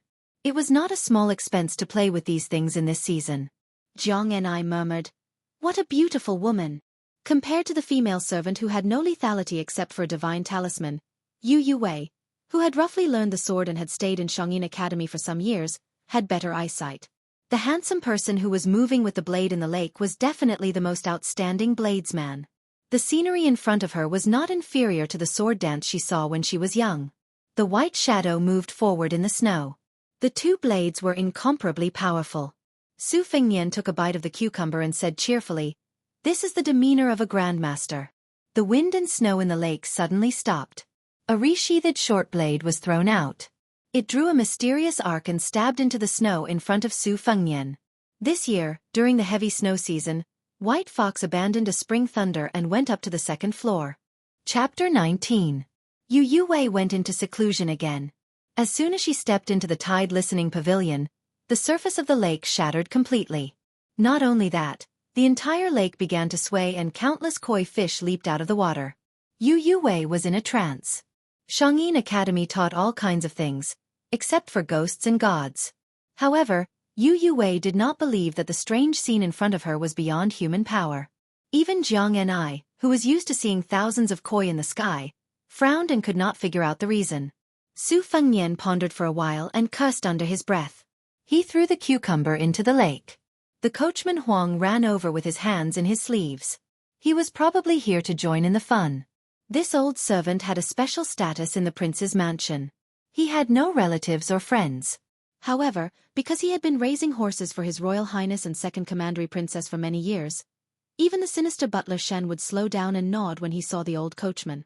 However, no matter who he met, Huang would always be silly and grin foolishly. Su Fengnian asked Huang to sit down. The surface of the lake had calmed down. He asked the servants to prepare a boat with a black awning and took Jiang and I, Yu Wei, and Huang to the center of the lake to enjoy the snow. Huang was not interested. Other than feeding the horses, he would steal some time to drink some wine. Therefore, he was very happy and his old face was full of smiles. Inside the boat, Huang set up the stove and added some dry wood. The wine was not yellow rice wine, but a kind of local wine from Lingzhou. It was a new wine brewed by the prince's mansion outside of the prince's mansion. There were unsightly wine dregs on the surface of the wine. It was slightly green and thin like ants. Some poor people in Lingzhou who could not afford good wine called it green ant wine.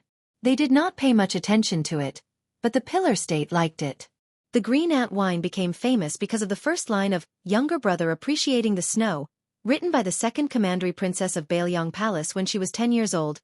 Green ant new fermented wine, red clay small stove. It was praised by scholars and then spread widely. Many talkers in the capital were shocked by it. For a time, there was a trend of warm green ant wine in winter. The second son of the king of Bailiang, Su Xiao, was Su Fengnian, Su Longxiang. Of the two daughters, the eldest was Su Jihu, and the second was Su Weisheng. The name, Second Commandery Princess, did not sound feminine at all. She had been intelligent since she was a child. Her swordsmanship was good, and her poetry was even more amazing. She had a broad mind. When she was 16 years old, she entered the Shangyin Academy to study. She studied the classics and weathering art with Han Guzi. The only imperfection was that although Second Commandery Princess was stunning, her appearance was ordinary. She was not as beautiful as First Commandery Princess and His Royal Highness.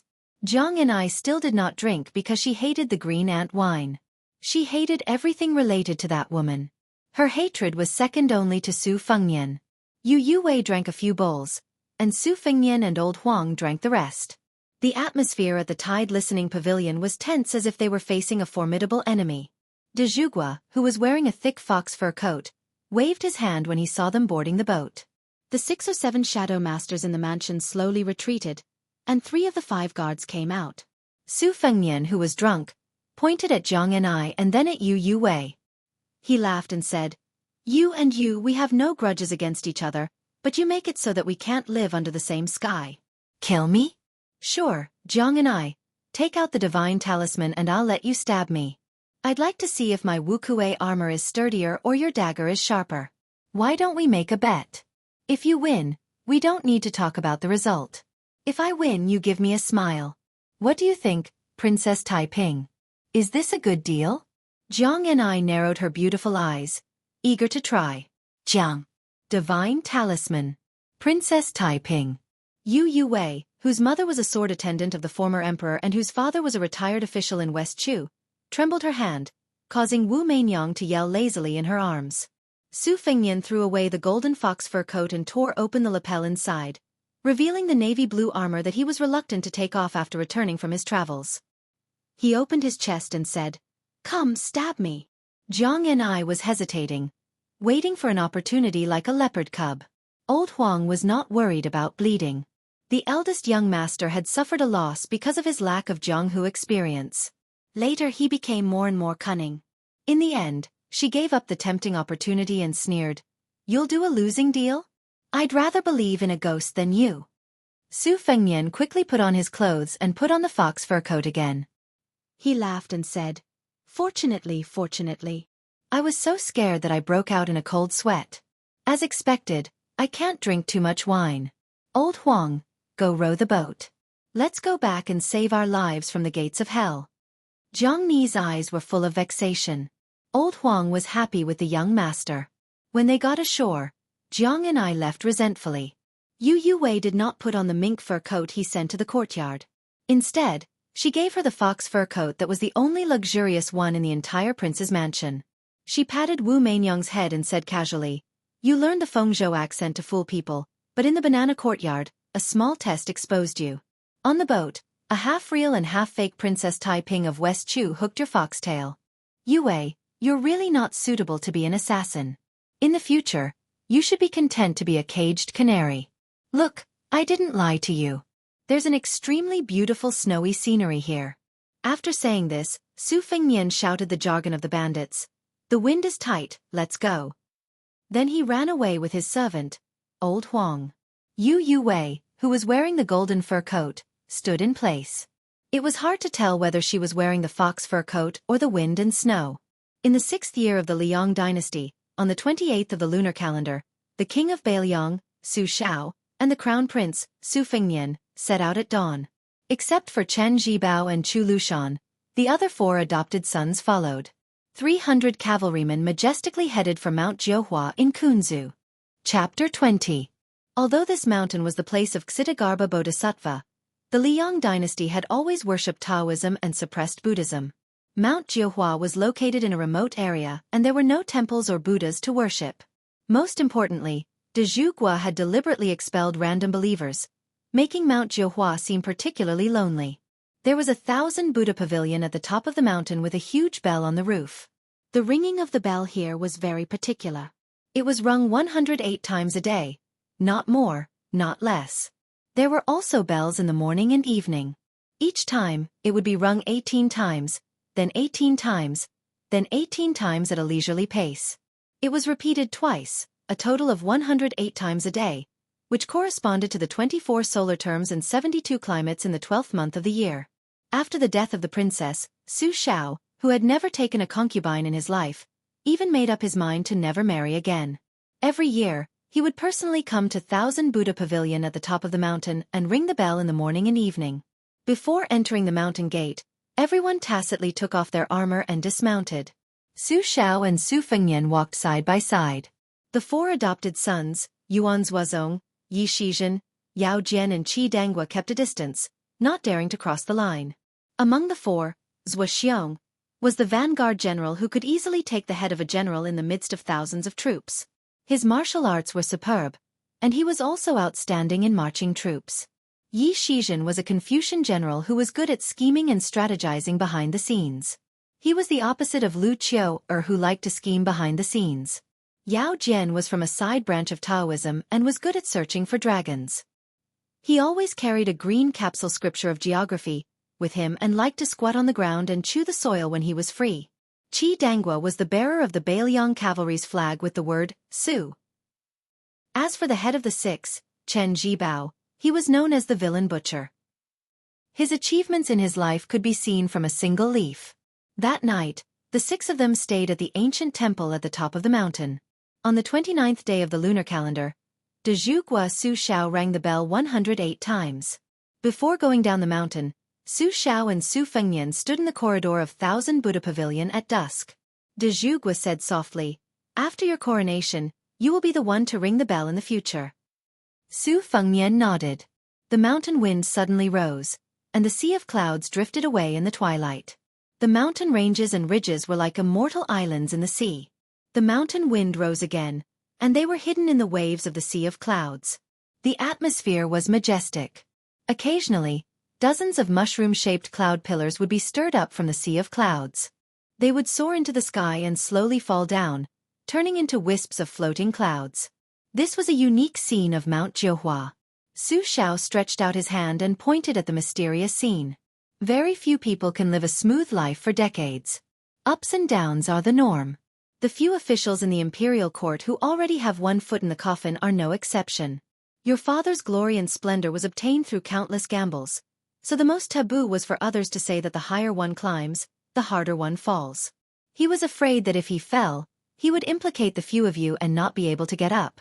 Being a military general and being bestowed the title of king is already the pinnacle. Being a civil official and being a pillar of the country is also the pinnacle. This kind of monstrous honor can be counted on one's fingers in the Liang dynasty's history. In the eyes of the father and son, the scene was like the waves of the sea, like a snowball rolling on the ground. The voice of the country's pillar of the country was mellow and honest, revealing a strong flavor unique to the green ant wine. There are only you and me here, and at most your mother in heaven. There are no outsiders, so I'll be frank. Li Yishan was right. It's easy to succeed, but difficult to retreat. I'm already riding a tiger and can't get off. 3 years ago, the imperial court wanted to summon you to the capital. His Majesty even wanted to betroth the most favored 12th princess to you. At that time, you would enter the capital and become the prince consort, but in reality, you would be a hostage. However, I declined and asked you to travel for 3 years and walk 6,000 miles to shut the mouth of the imperial court. But this was still a temporary solution. I'm waiting. If His Majesty still refuses to give up, humph. Su Xiao killed people at the age of 10 with a knife. After 40 years of military service, he hasn't read many moral articles. At that time, don't blame Su Xiao for being disloyal and unrighteous. There are 300,000 Bailiang cavalry under the banner of Su Wang. Who would dare to fight them head-on? With a bitter laugh, Su Fengnian said, "Old father, I have no interest in the emperor's throne. You're already so old, don't work so hard to conquer the world so that your son can be the emperor. How foolish. If I become the emperor, it won't necessarily be more comfortable than being the heir apparent." Su Xiao angrily said, "Then you're willing to be the dog fart prince consort? Like that woman surnamed you and become a caged sparrow?" Su Fengnian rolled his eyes and said, "Even if you rebel, you can't be the old emperor. Liang Di has never had the feng shui of a dragon. When has there ever been a person who unified the world?" Su Xiao sighed and said, "Li Yishan also said the same thing. If you were just a good-for-nothing like Li Hanlin, then father wouldn't care. There's no harm in being the prince consort. Living under someone else's roof, at least under the eaves of the imperial palace. Before your second sister went to Shangyin Academy, she told me something that hit the nail on the head. A family clan looks luxuriant and graceful on the surface, but it's useless. Most of the time, it's hollow on the inside. It's especially worrying that there won't be any successors. The more wealthy and powerful a family is, the worse it will be if each generation of descendants becomes worse than the last. That's why father isn't afraid of you squandering money. But Fengnian, you've given father a huge problem. Tell father, do you have any plans to hold the Bailiang command seal in the future? When the time comes, your second sister will be the military advisor, and Huang Manor will charge and break through enemy lines for you. Together with father's 6 adopted sons, even if father dies, the 300,000 cavalry won't fall into chaos or disperse." Su Fengnian asked in return, "What do you think?" Su Xiao shamelessly said, "Father is already so old, and it wasn't easy for him to accumulate such a large family fortune. You unfilial son, no matter what, shouldn't you leave father with something to remember? Su Fengnian said boldly, well, that's not a problem at all. Isn't it just squandering money? That's my specialty. At that moment, De Zhugu's hunched back seemed to quietly straighten. Chapter 21. Usually, once he got bored of the women outside, Su Fengnian would go to the tide listening pavilion to ask for advice from his master, Li Yishan, or go to the second floor to search for 1 or 2 secret manuals of the secret sect, and then go back to his room to learn. But after White Fox's face settled in, Su Fengnian did not disturb this guy's closed-door training. The prince's mansion was decorated with lanterns and colored banners, and it was very festive. There were no less than 600 big red lanterns. Therefore, Su Fengnian had been fighting for justice for those assassins. Even if they were good at Qinggong and managed to sneak into the prince's mansion, it was still not easy to find Su Xiao. With so many twists and turns, those with poor patience would probably jump up and down and curse. In the first month, there was an endless stream of visitors with expensive gifts, but those who were qualified to present gifts to the Great Pillar State could be counted with one's fingers. Most of them could not get past housekeeper Song Yu, and then most of them were stopped by housekeeper Shin Chun. The rest were high-ranking officials like Li Hanlin and Yan Qiji's father or family friends. These old foxes had always prepared double the gifts. It was obvious that they knew the rules of the northern Liang prince's residence. Unless it was a matter of national affairs, the crown prince's words were the most accurate. Su Fengnian naturally did not refuse any of them. He also called them uncle and uncle diligently, and became more familiar with the ways of the world. Lantern Festival. Su Fengnian brought a group of evil servants and evil dogs to the famous Kejia Alley in Lingzhou to see the colorful lanterns. The Lantern Festival had always been a good time to enjoy the lanterns, the moon, and the beauties. After 3 years of exile, Prince Su had gained a lot of knowledge. Not only did he master a lot of the vulgar slang of various provinces, he also heard a lot of wise sayings, such as, where there are women, there will be Jianghu. The number of times that Su Fengnian had fought with others for the sake of a girl could not be counted with both hands and feet. One had to count Li Hanlin, Kong Wuqi, and a few other bastards to barely count. Over the years, the number of unlucky losers who had been defeated by Su Fengnian could be grouped into several rows. The Red Sparrow's brothel, which had overshadowed the Purple Gold brothel in recent years, was located in Kejia Alley. Therefore, Su Fengnian brought along Yu Wei, saying that he would bring her to smash the brothel. Kejia Alley was extremely crowded. Those ruffians who took the opportunity to take advantage of women on such occasions all had their eyes lit up. They touched their breasts and buttocks, which showed that they were very experienced. Some daring men even shouted, "Why are you squeezing? Are you in a hurry to reincarnate with your family?"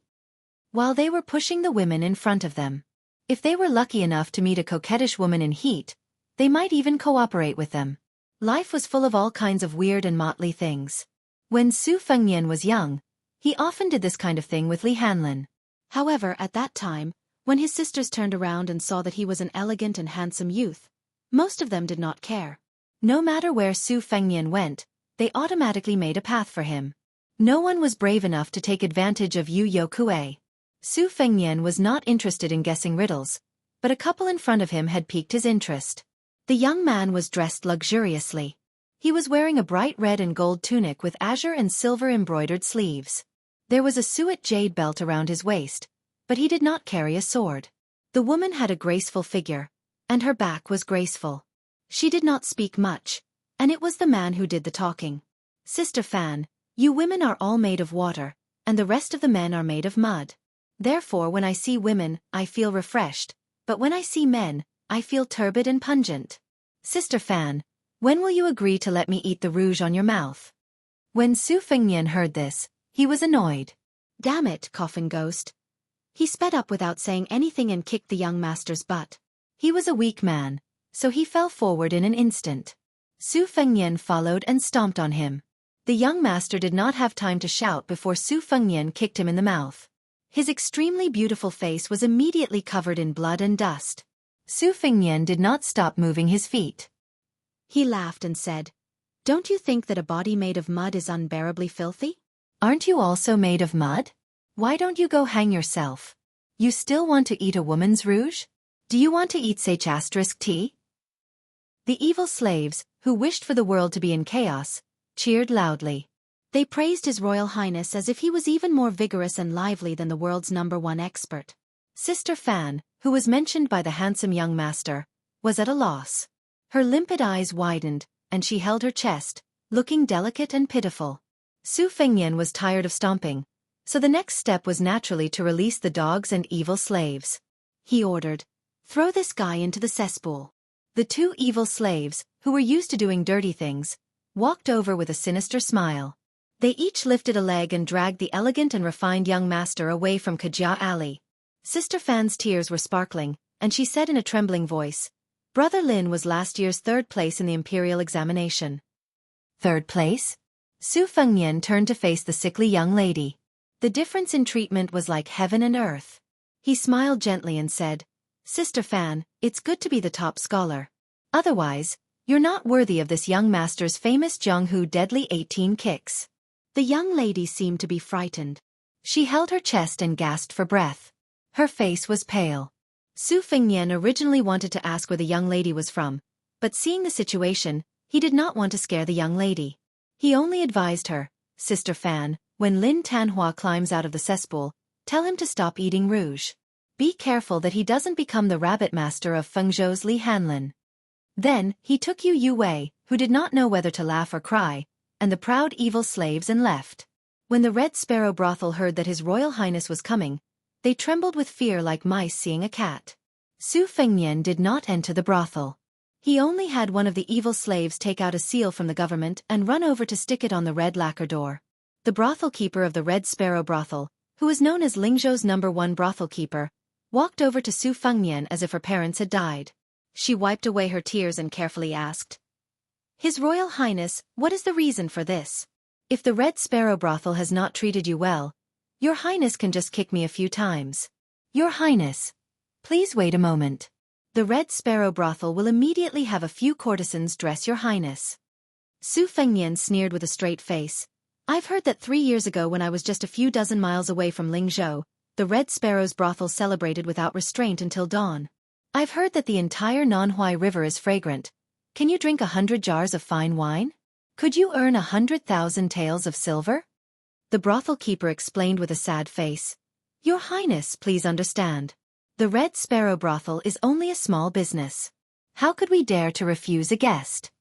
Su Fengnian was amused and said sincerely, "You have your difficulties. I understand, but what should be done is done. Don't worry, the Red Sparrow brothel is not the only brothel that is in trouble. Those who drank wine and sought pleasure here 3 years ago will be dealt with one by one. If the Red Sparrow brothel wants to open its doors, first chase that Lu Ke-er, who mocked Yu Wei, out of Lingzhou. After a year and a half, when my anger has subsided, you will be able to do business." The brothel keeper, who had learned from Gongnam Du to raise skinny horses to make money, still wanted to plead, but His Royal Highness impatiently turned around and left. He only turned his head and smiled at the awake Yu Huakue. "Did you vent your anger?" Yu Huakue had learned from her ancestor, Li Yuan. She left the brothel when she was at her most attractive. Her oval-shaped face was slightly plumper as she hugged Wu Meinyang, who had gained 5 to 6 caddies in just one winter, and did not say anything. On the way to the Lion Bridge by the Nanhuai River to admire the lanterns, His Royal Highness, who was ignorant and incompetent, quietly asked, "Yu Wei, just now I wanted to describe the actions of those bastards in the Red Sparrow brothel as a celebration. Is it appropriate?" Yu Wei's eyes flashed with the subtle scene of green ants on the surface of a new bottle of wine, but her tone was very calm as she said, "It's not appropriate." Su Fengnian was pleased with himself. Fortunately, Lingzhou's 13-hole Lion Bridge was almost synonymous with Kajia Alley. There were 3 strange things about this bridge. The first strange thing was called the Lion Bridge. However, the railings and observation posts were carved with hundreds of beasts and thousands of birds, and only a lion was missing. The second strange thing was that the body of the bridge was made of white jade, so there would always be people with hammers and iron hammers who wanted to break some jade pieces and chisel some jade powder to sell for money. As a result, the Lion Bridge had strong bridge watchers with a semi-official status standing at the head and end of the bridge all year round. The third strange thing was that there was a strange rumor that an immortal had ascended on a dragon from the bridge. Su Fengnian saw that Yu Wei was a bit tired from carrying Wu Meinyang, so he took her and held her in his arms. The fat and exceptionally lovable white cat was not willing to act coquettishly in front of its master's master. Even its cold expression was exactly the same as Yu Youwei's. Su Fengnian, who was holding a stick of sugar-coated haws, didn't mind. He took a bite and suddenly asked, "What do you think that young master who loves to eat rouge can't swim? If he's covered in feces and urine, how is he going to go home after getting out of the manure pit?" Yu Youwei didn't want to answer this question, especially since she was still holding a sweet dish of carved phoenix with syrup in her hand. Su Fengnian's thoughts went astray. It didn't matter whether that young master could swim or not, because he was standing in a latrine pit and wouldn't crawl out even if he was beaten to death. He didn't want his fairy-like Sister Fan to see a Lin Tanhua covered in feces. Sister Fan stood not far away and frowned, persuading him with soft words. It wasn't until the Lantern Festival ended that she finally convinced Lin Tanhua to crawl out of the latrine pit. As for how he would go back, it would be another period of bitterness that he was destined to never be able to remember. This unexpected calamity caused Master Lin, who was supposed to visit his family's elder the next day, to postpone his visit by nearly half a day. When he finally mustered up the courage to go out and meet them, he found out that the elder, who had a very shallow relationship but held the court's first-class official weapon, had already left the city to patrol the border. Thus, he simply took Sister Fan to Mount Wudong to relax. Chapter 22. Hibernation. Spring thunder sprouted, all living things awakened, and hibernating insects broke out of the ground. The scenery of Bailiang Palace wrapped in silver was incomparably beautiful.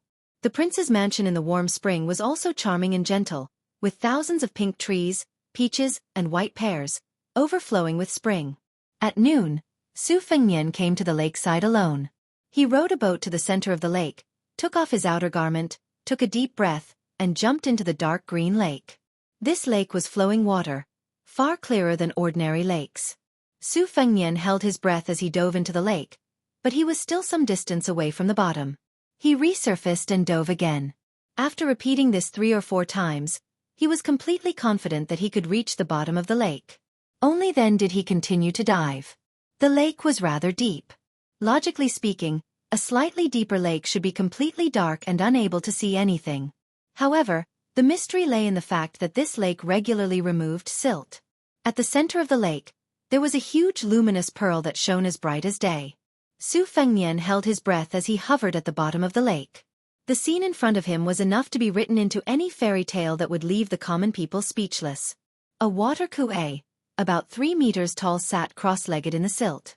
Its white hair was like seaweed, slowly swaying in the wind. The water kuei with its eyes closed in meditation had a robust physique. Through the light emitted by the luminous pearl the size of a goose egg, one could vaguely see that the water kuei's left hand and legs were bound by 3 iron chains as thick as arms. At the end of the chains were 3 iron balls weighing several thousand jin. Was there any prison in the world that was more unimaginable and cruel than this? The water kuei opened its eyes without any emotion. It looked at the only living person it had seen in more than 10 years. Su Fengnian made a hand gesture, roughly indicating that he would throw the cooked meat down later.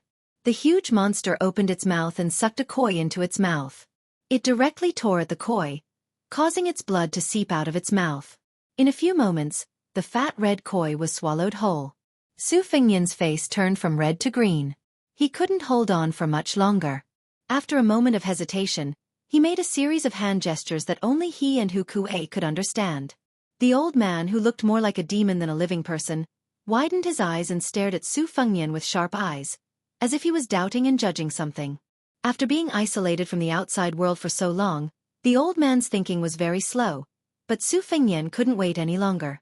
With a whoosh, he rushed up, or else he would die young and float on the surface of the lake. Climbing onto the boat, Su Fengnian wiped his body and put on his clothes. There was a stove in the boat, so it was quite warm.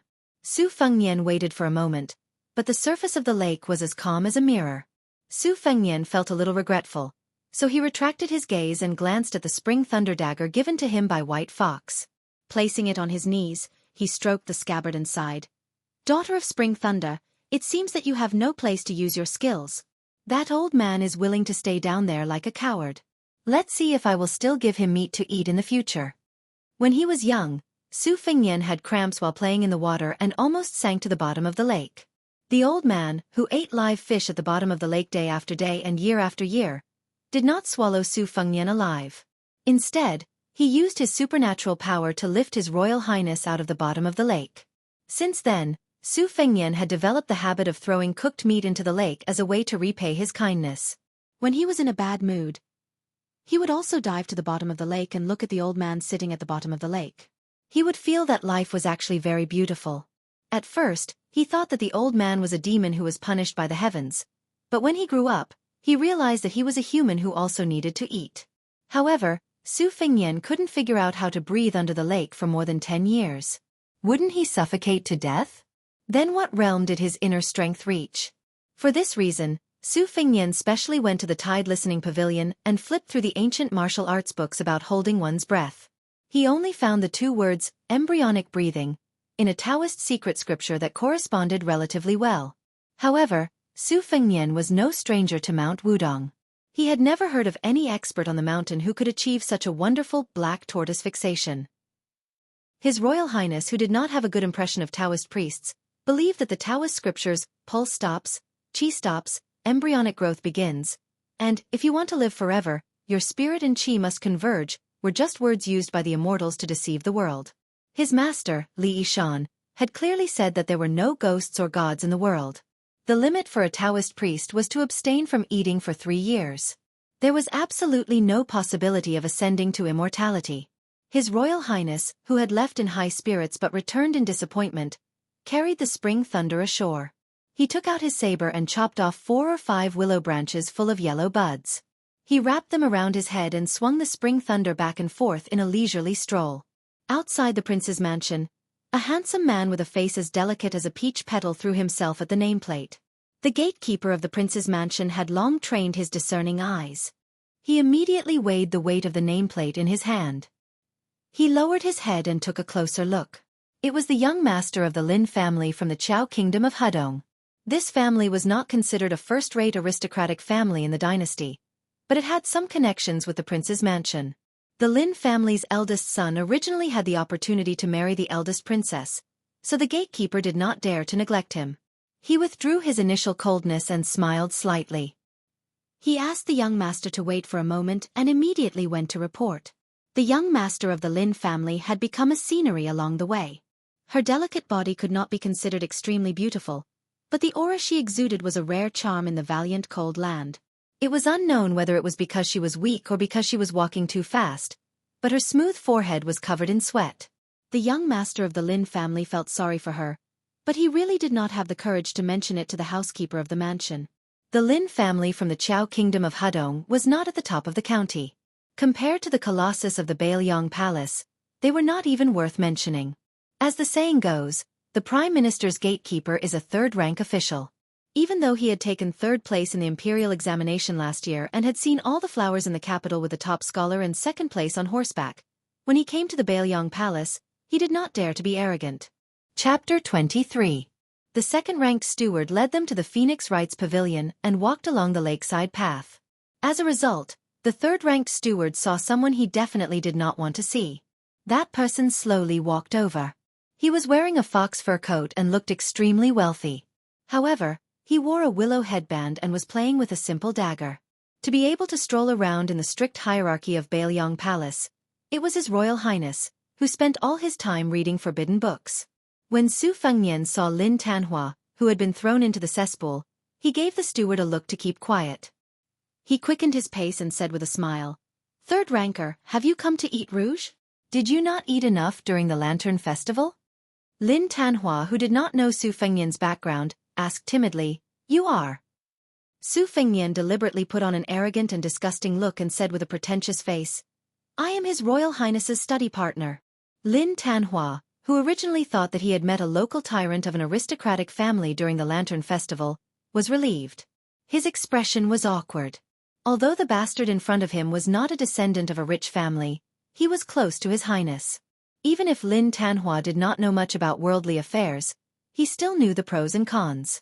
Before he could react, the study partner, who was using his connections to bully others, had already taken a few steps forward and looked straight at Fan Mimi.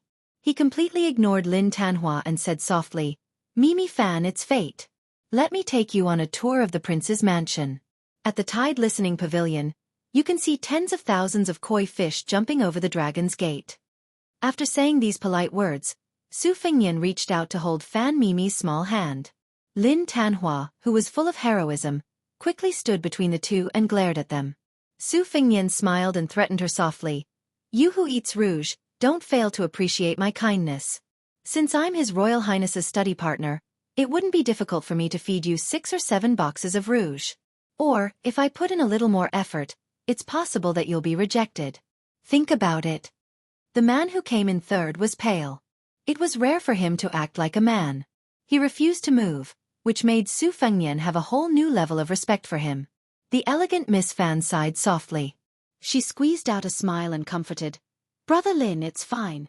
I've long wanted to see the scenery of the Tide Listening Pavilion. Su Fengnian walked forward with the beauty in tow. He quietly hooked his finger and called the second-class steward to his side, instructing, Tell Su Xiao not to show himself. Let's wait for 3 or 4 days.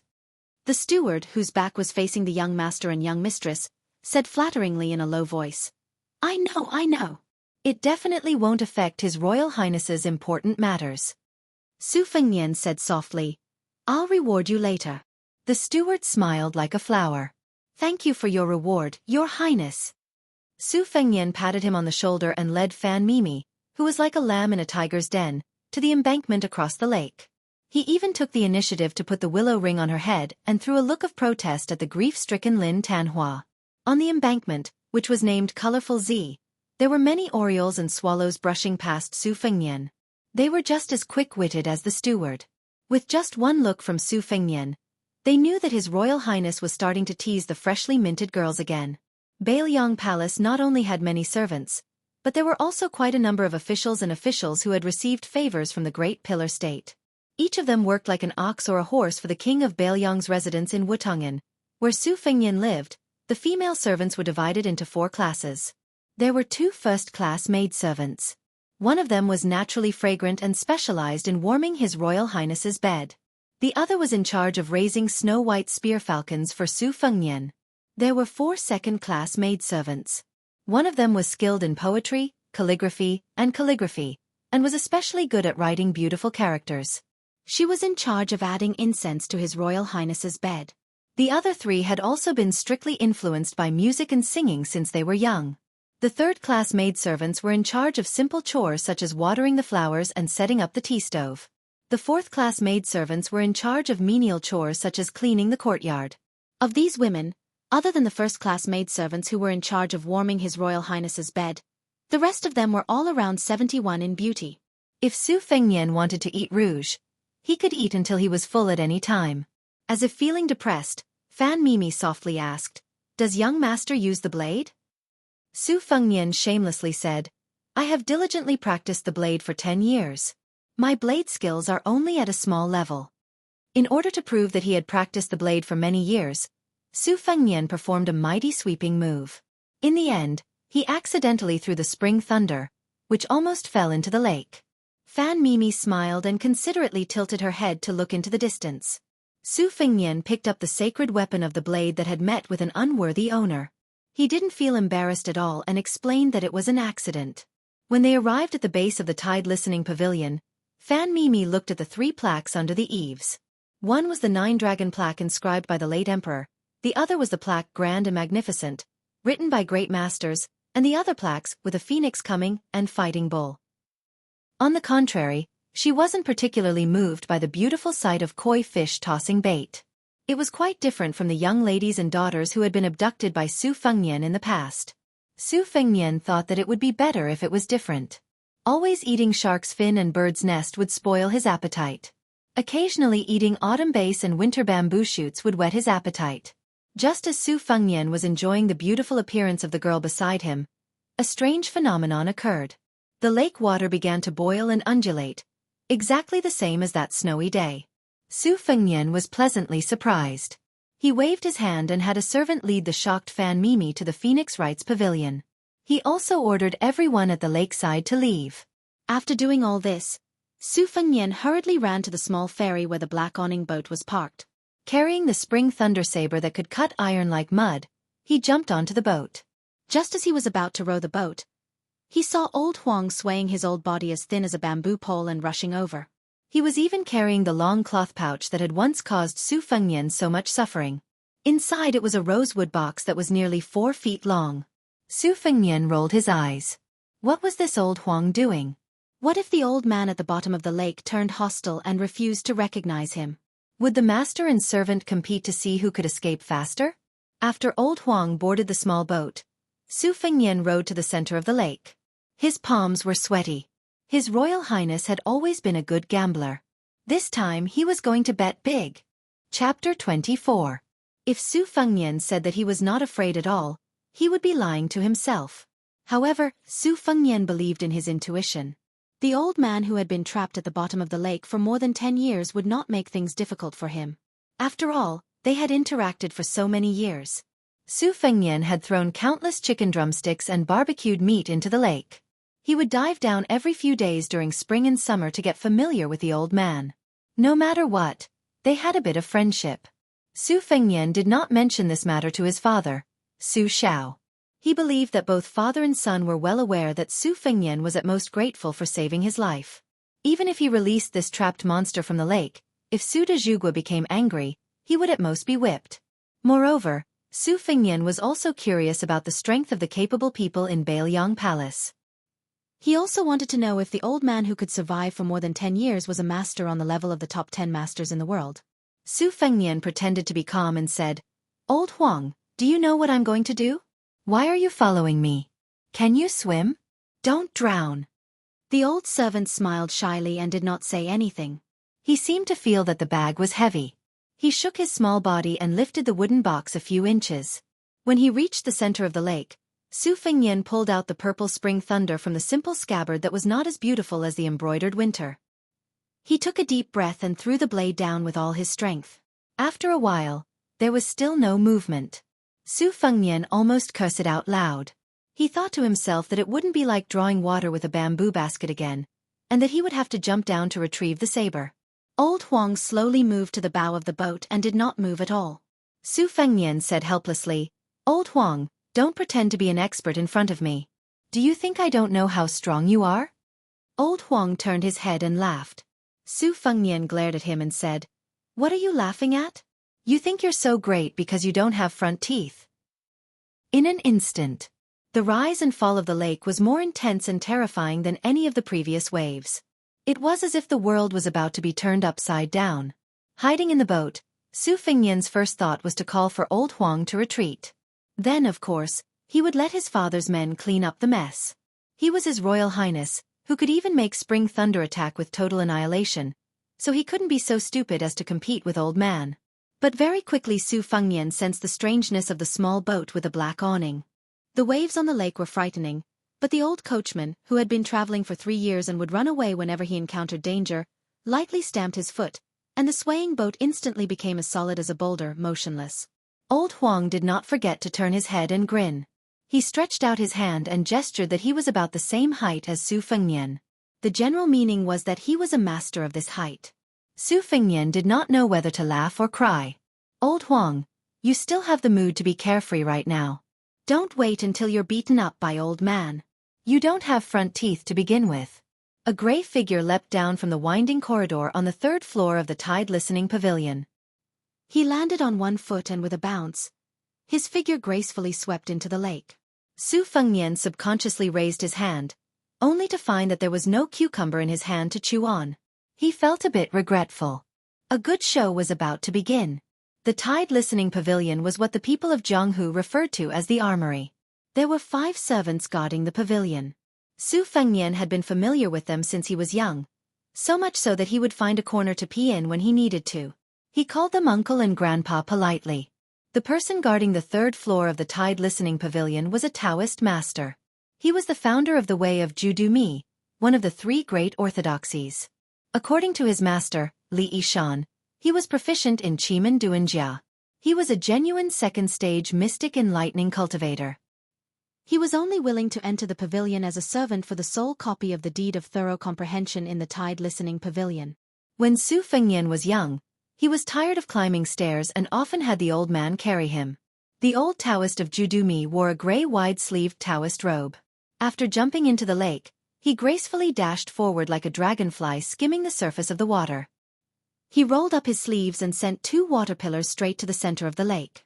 Su Fengnian was relieved to see that the boat was not capsized.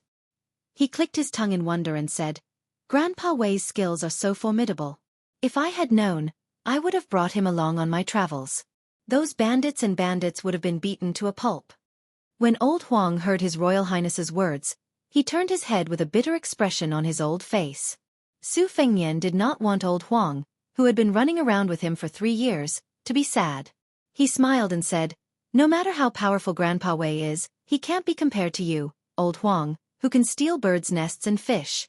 There are many masters in this world, but old Huang is the only one who can weave straw sandals." The old servant smiled tenderly, giving Su Fengnian goosebumps. He hurriedly said, "Let's watch the show. Don't miss it." Both the master and servant looked towards the lake. 2 jet-black chains broke through the water like flood dragons emerging from the sea, full of momentum. At the end of the chain, there were 2 hiltless swords. One of the swords was as clear as snow, and the other was as red as blood. In the words of His Highness the Crown Prince, the swords were very attractive. At first glance, one could tell that they were masters of martial arts. Su Fengnian did not have a large stack of banknotes on hand. Otherwise he would have shouted, "You deserve it."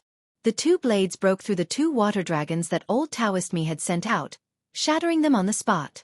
The 10 feet tall Xiong Kuei's body rushed out of the lake.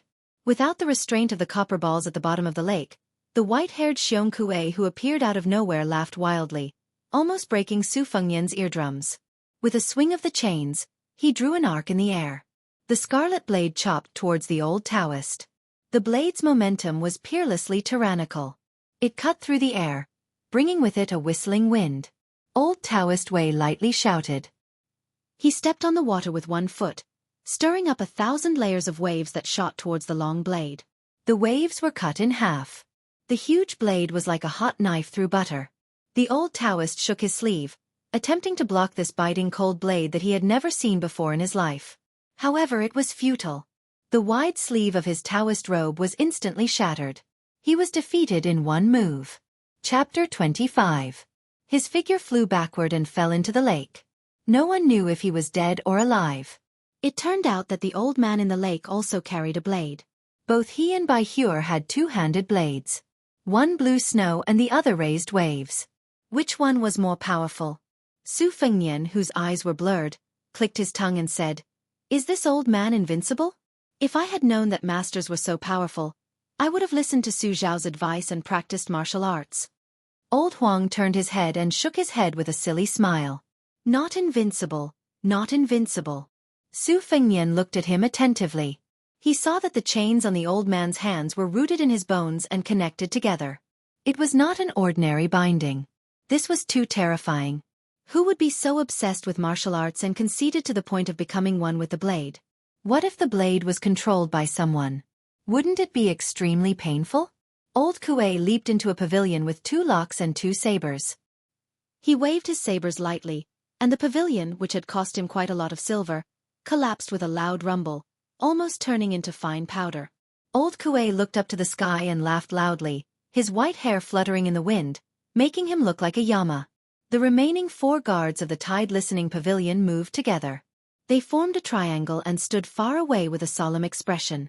On the top of Mount Qingliang, de Zhugua, Su Xiao, sat on a wooden bench and looked at the lake on the mountainside. He held a red clay teapot made by a famous craftsman, but it was filled with green ant wine. Beside him stood his adopted son, Yuan Zhuozong. Zhuoxiong squinted his phoenix eyes. Su Xiao chuckled. "How many moves can you block?" Yuan Zhuozong, who was riding a white horse and wielding a silver spear and killing people on the battlefield, said softly, "Father, Zhuoxiong wants to try." De Zhugua shook his head. "Forget it. Someone will take care of this monster downstairs. He can't hurt Fengnian." In the corridor on the 2nd floor of the tide-listening pavilion, a man in a white robe stood in front of the railing with a winter blade at his waist. He looked at it for a moment, then put his finger on the hilt of the knife and pushed it out an inch, then retracted it back into its sheath. He rubbed it back and forth, then turned around and went back upstairs. Not only that, even Li Yishan, the most important advisor of the prince's mansion, walked out of the dark room. He clasped his hands behind his back and quietly observed the once-in-a-decade spectacle. As if the sunlight was too dazzling, he raised his hand to cover his eyes and muttered to himself, "Jian Zhihuang, Chu Kuang Nu, do we have to tear down countless pavilions again?" The old man did not pay any attention to the guards. In this world, there were very few people who could make him take them seriously. He only roared, "Ninth brother Huang, come out and die." Su Fengnian was shocked. "Old Ninth Huang? Old Huang, are they calling you?" "Don't tell me you have a grudge with this old man." Old Huang reached out and tore off the tattered cloth, revealing the long rosewood box that made Su Fengnian's heart palpitate. He turned his head and smiled. He still looked like he had no front teeth. Every time Su Fengnian saw this scene, he always wondered if the old servant would let the wine leak into his mouth when he drank the yellow wine. The old man obviously saw the old coachman standing at the bow with the box on his back. His white hair danced in the wind and his face was ferocious. When Su Fengnian was so nervous that he did not even dare to breathe, old Huang reached out his withered hand and stroked the wooden box. He did not forget to turn his head and smile foolishly. He raised his head and made a gesture of pouring wine into his mouth, saying, "Young master that?"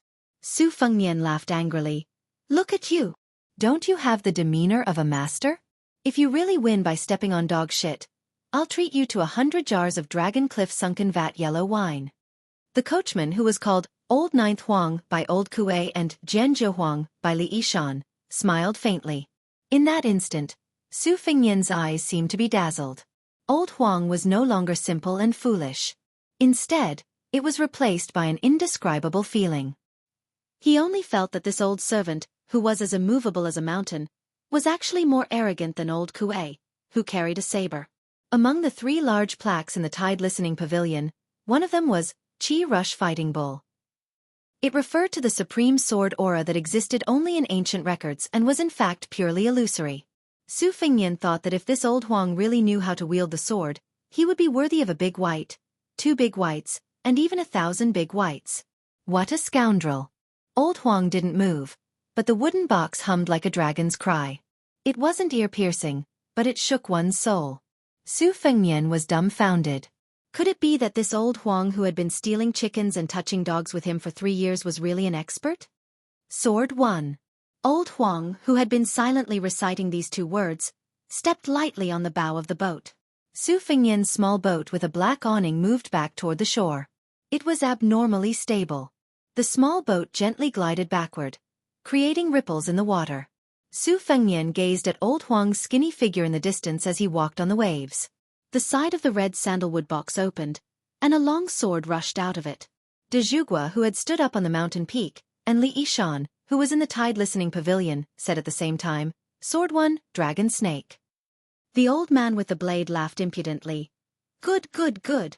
Old Ninth Huang, I've been waiting for you for so many years.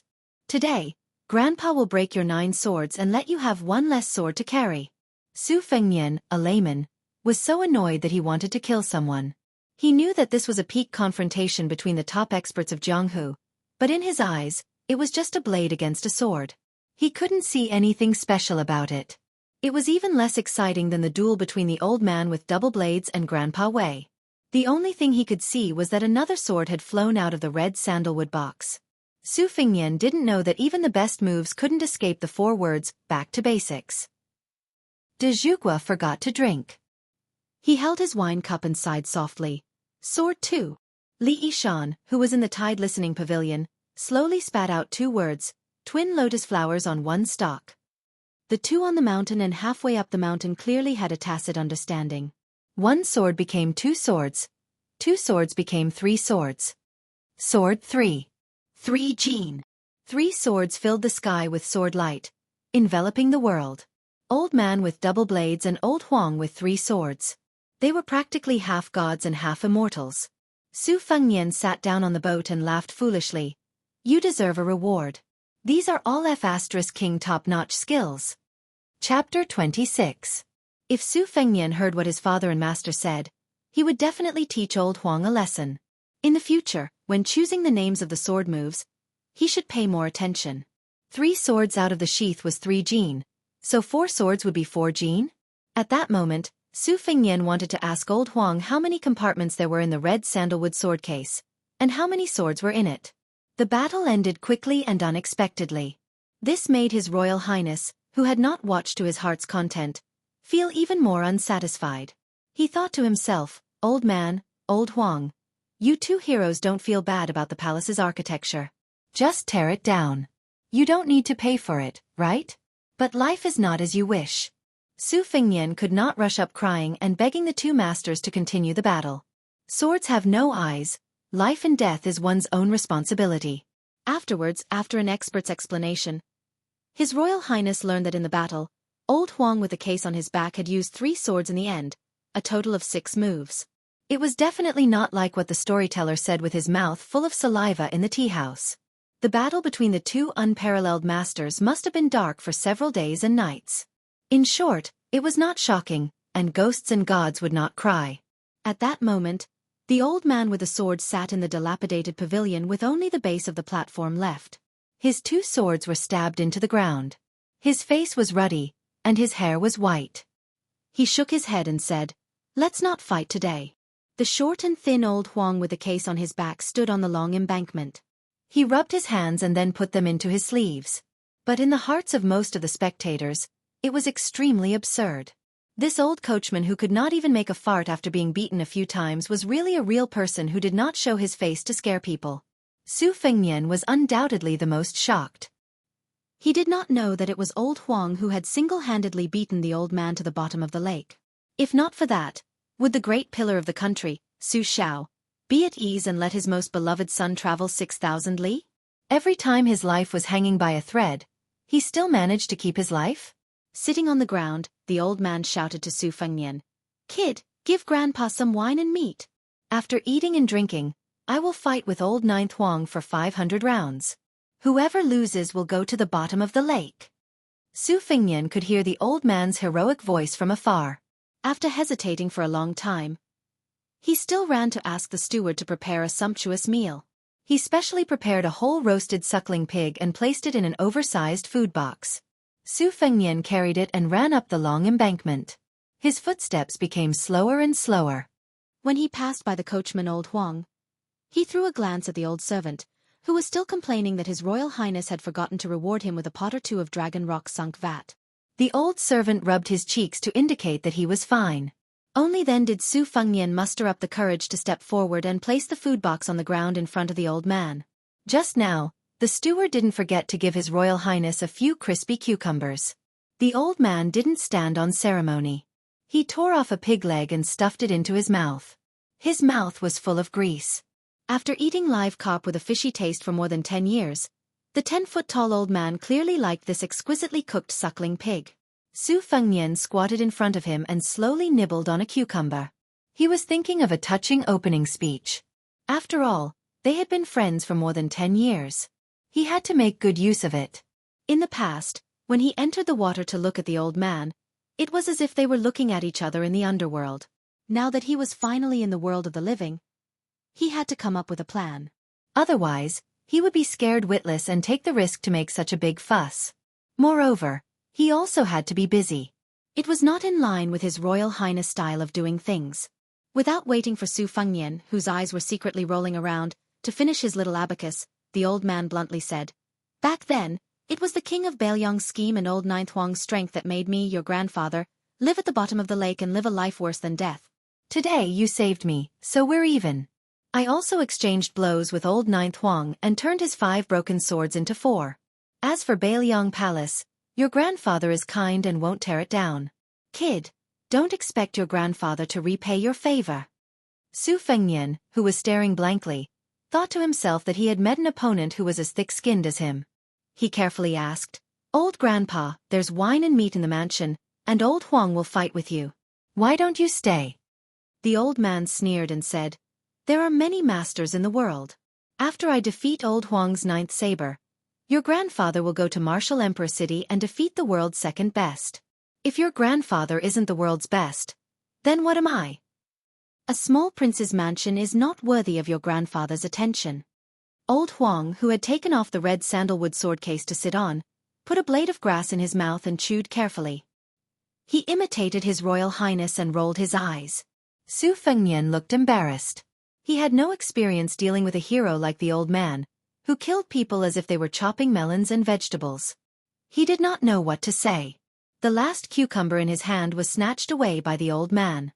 He bit off half of it, spat a few times, and threw it into the lake.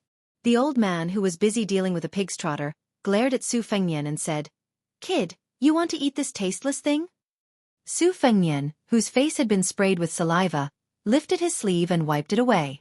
He asked tentatively, "Old Grandpa, can you help me teach someone a lesson? He's a martial granduncle from Mount Wudong, a master." The old man thought for a moment and nodded. "I've been indebted to you all these years. I've tasted some cooked food, but if you ask for more, your grandfather will beat you up. But if you want to fight and kill, your grandfather is willing. Wait until I defeat old Ninth Huang. Then I'll leave immediately." Old Huang did not give him any face and slanted his mouth. He held the stalk of grass in his mouth and his old face was full of ridicule. The old man angrily shouted, "Old Ninth Huang, you don't accept it? If you don't accept it, let's fight again." Old Huang simply turned his body around and turned his back to the old man, out of sight, out of mind. Su Fengnian, who was covering his ears, felt a headache. If the old man had not promised to go to Mount Wudong to teach that bastard Taoist priest a lesson, he would have let old Huang beat this untactful old man to the bottom of the lake. In this lifetime, other than those servants who jumped into the lake to commit suicide, there would be no hope of seeing another living person again. Su Fengnian softly exclaimed in surprise. Since old Huang's skills were so valiant, why did he choose to go to Mount Wudong with the sword case on his back? Wouldn't it be easier to just bring old Huang, who was carrying the sword case, to Mount Wudong? Why did he have to look at the old man's face and listen to his roar? Su Fengnian weighed the pros and cons. His face was gloomy and uncertain. The old man's appearance was boorish, but his mind was as meticulous as hair. The whole suckling pig, including the meat and bones, entered his stomach.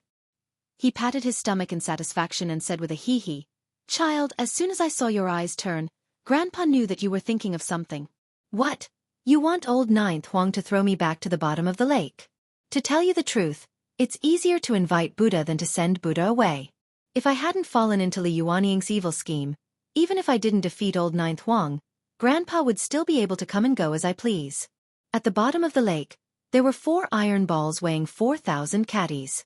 2 of the twin sabers were poured into the balls, and that was how Grandpa was trapped. "Now that I have the twin sabers in my hands, the world is mine." "Waha, child, aren't you afraid?" His Royal Highness, who was being roared and spat again, squeezed out a smile and muttered, "How could I?" Fengnian's admiration for old Grandpa is like the great river flowing east, like the stars in the plains. The old man said with a smile that was not a smile, "Child, you're different from that butcher Su, you're more to my liking. Arrange a comfortable room for Grandpa, and prepare a table full of wine and meat." Su Fengnian stood up and said, "This is a small matter.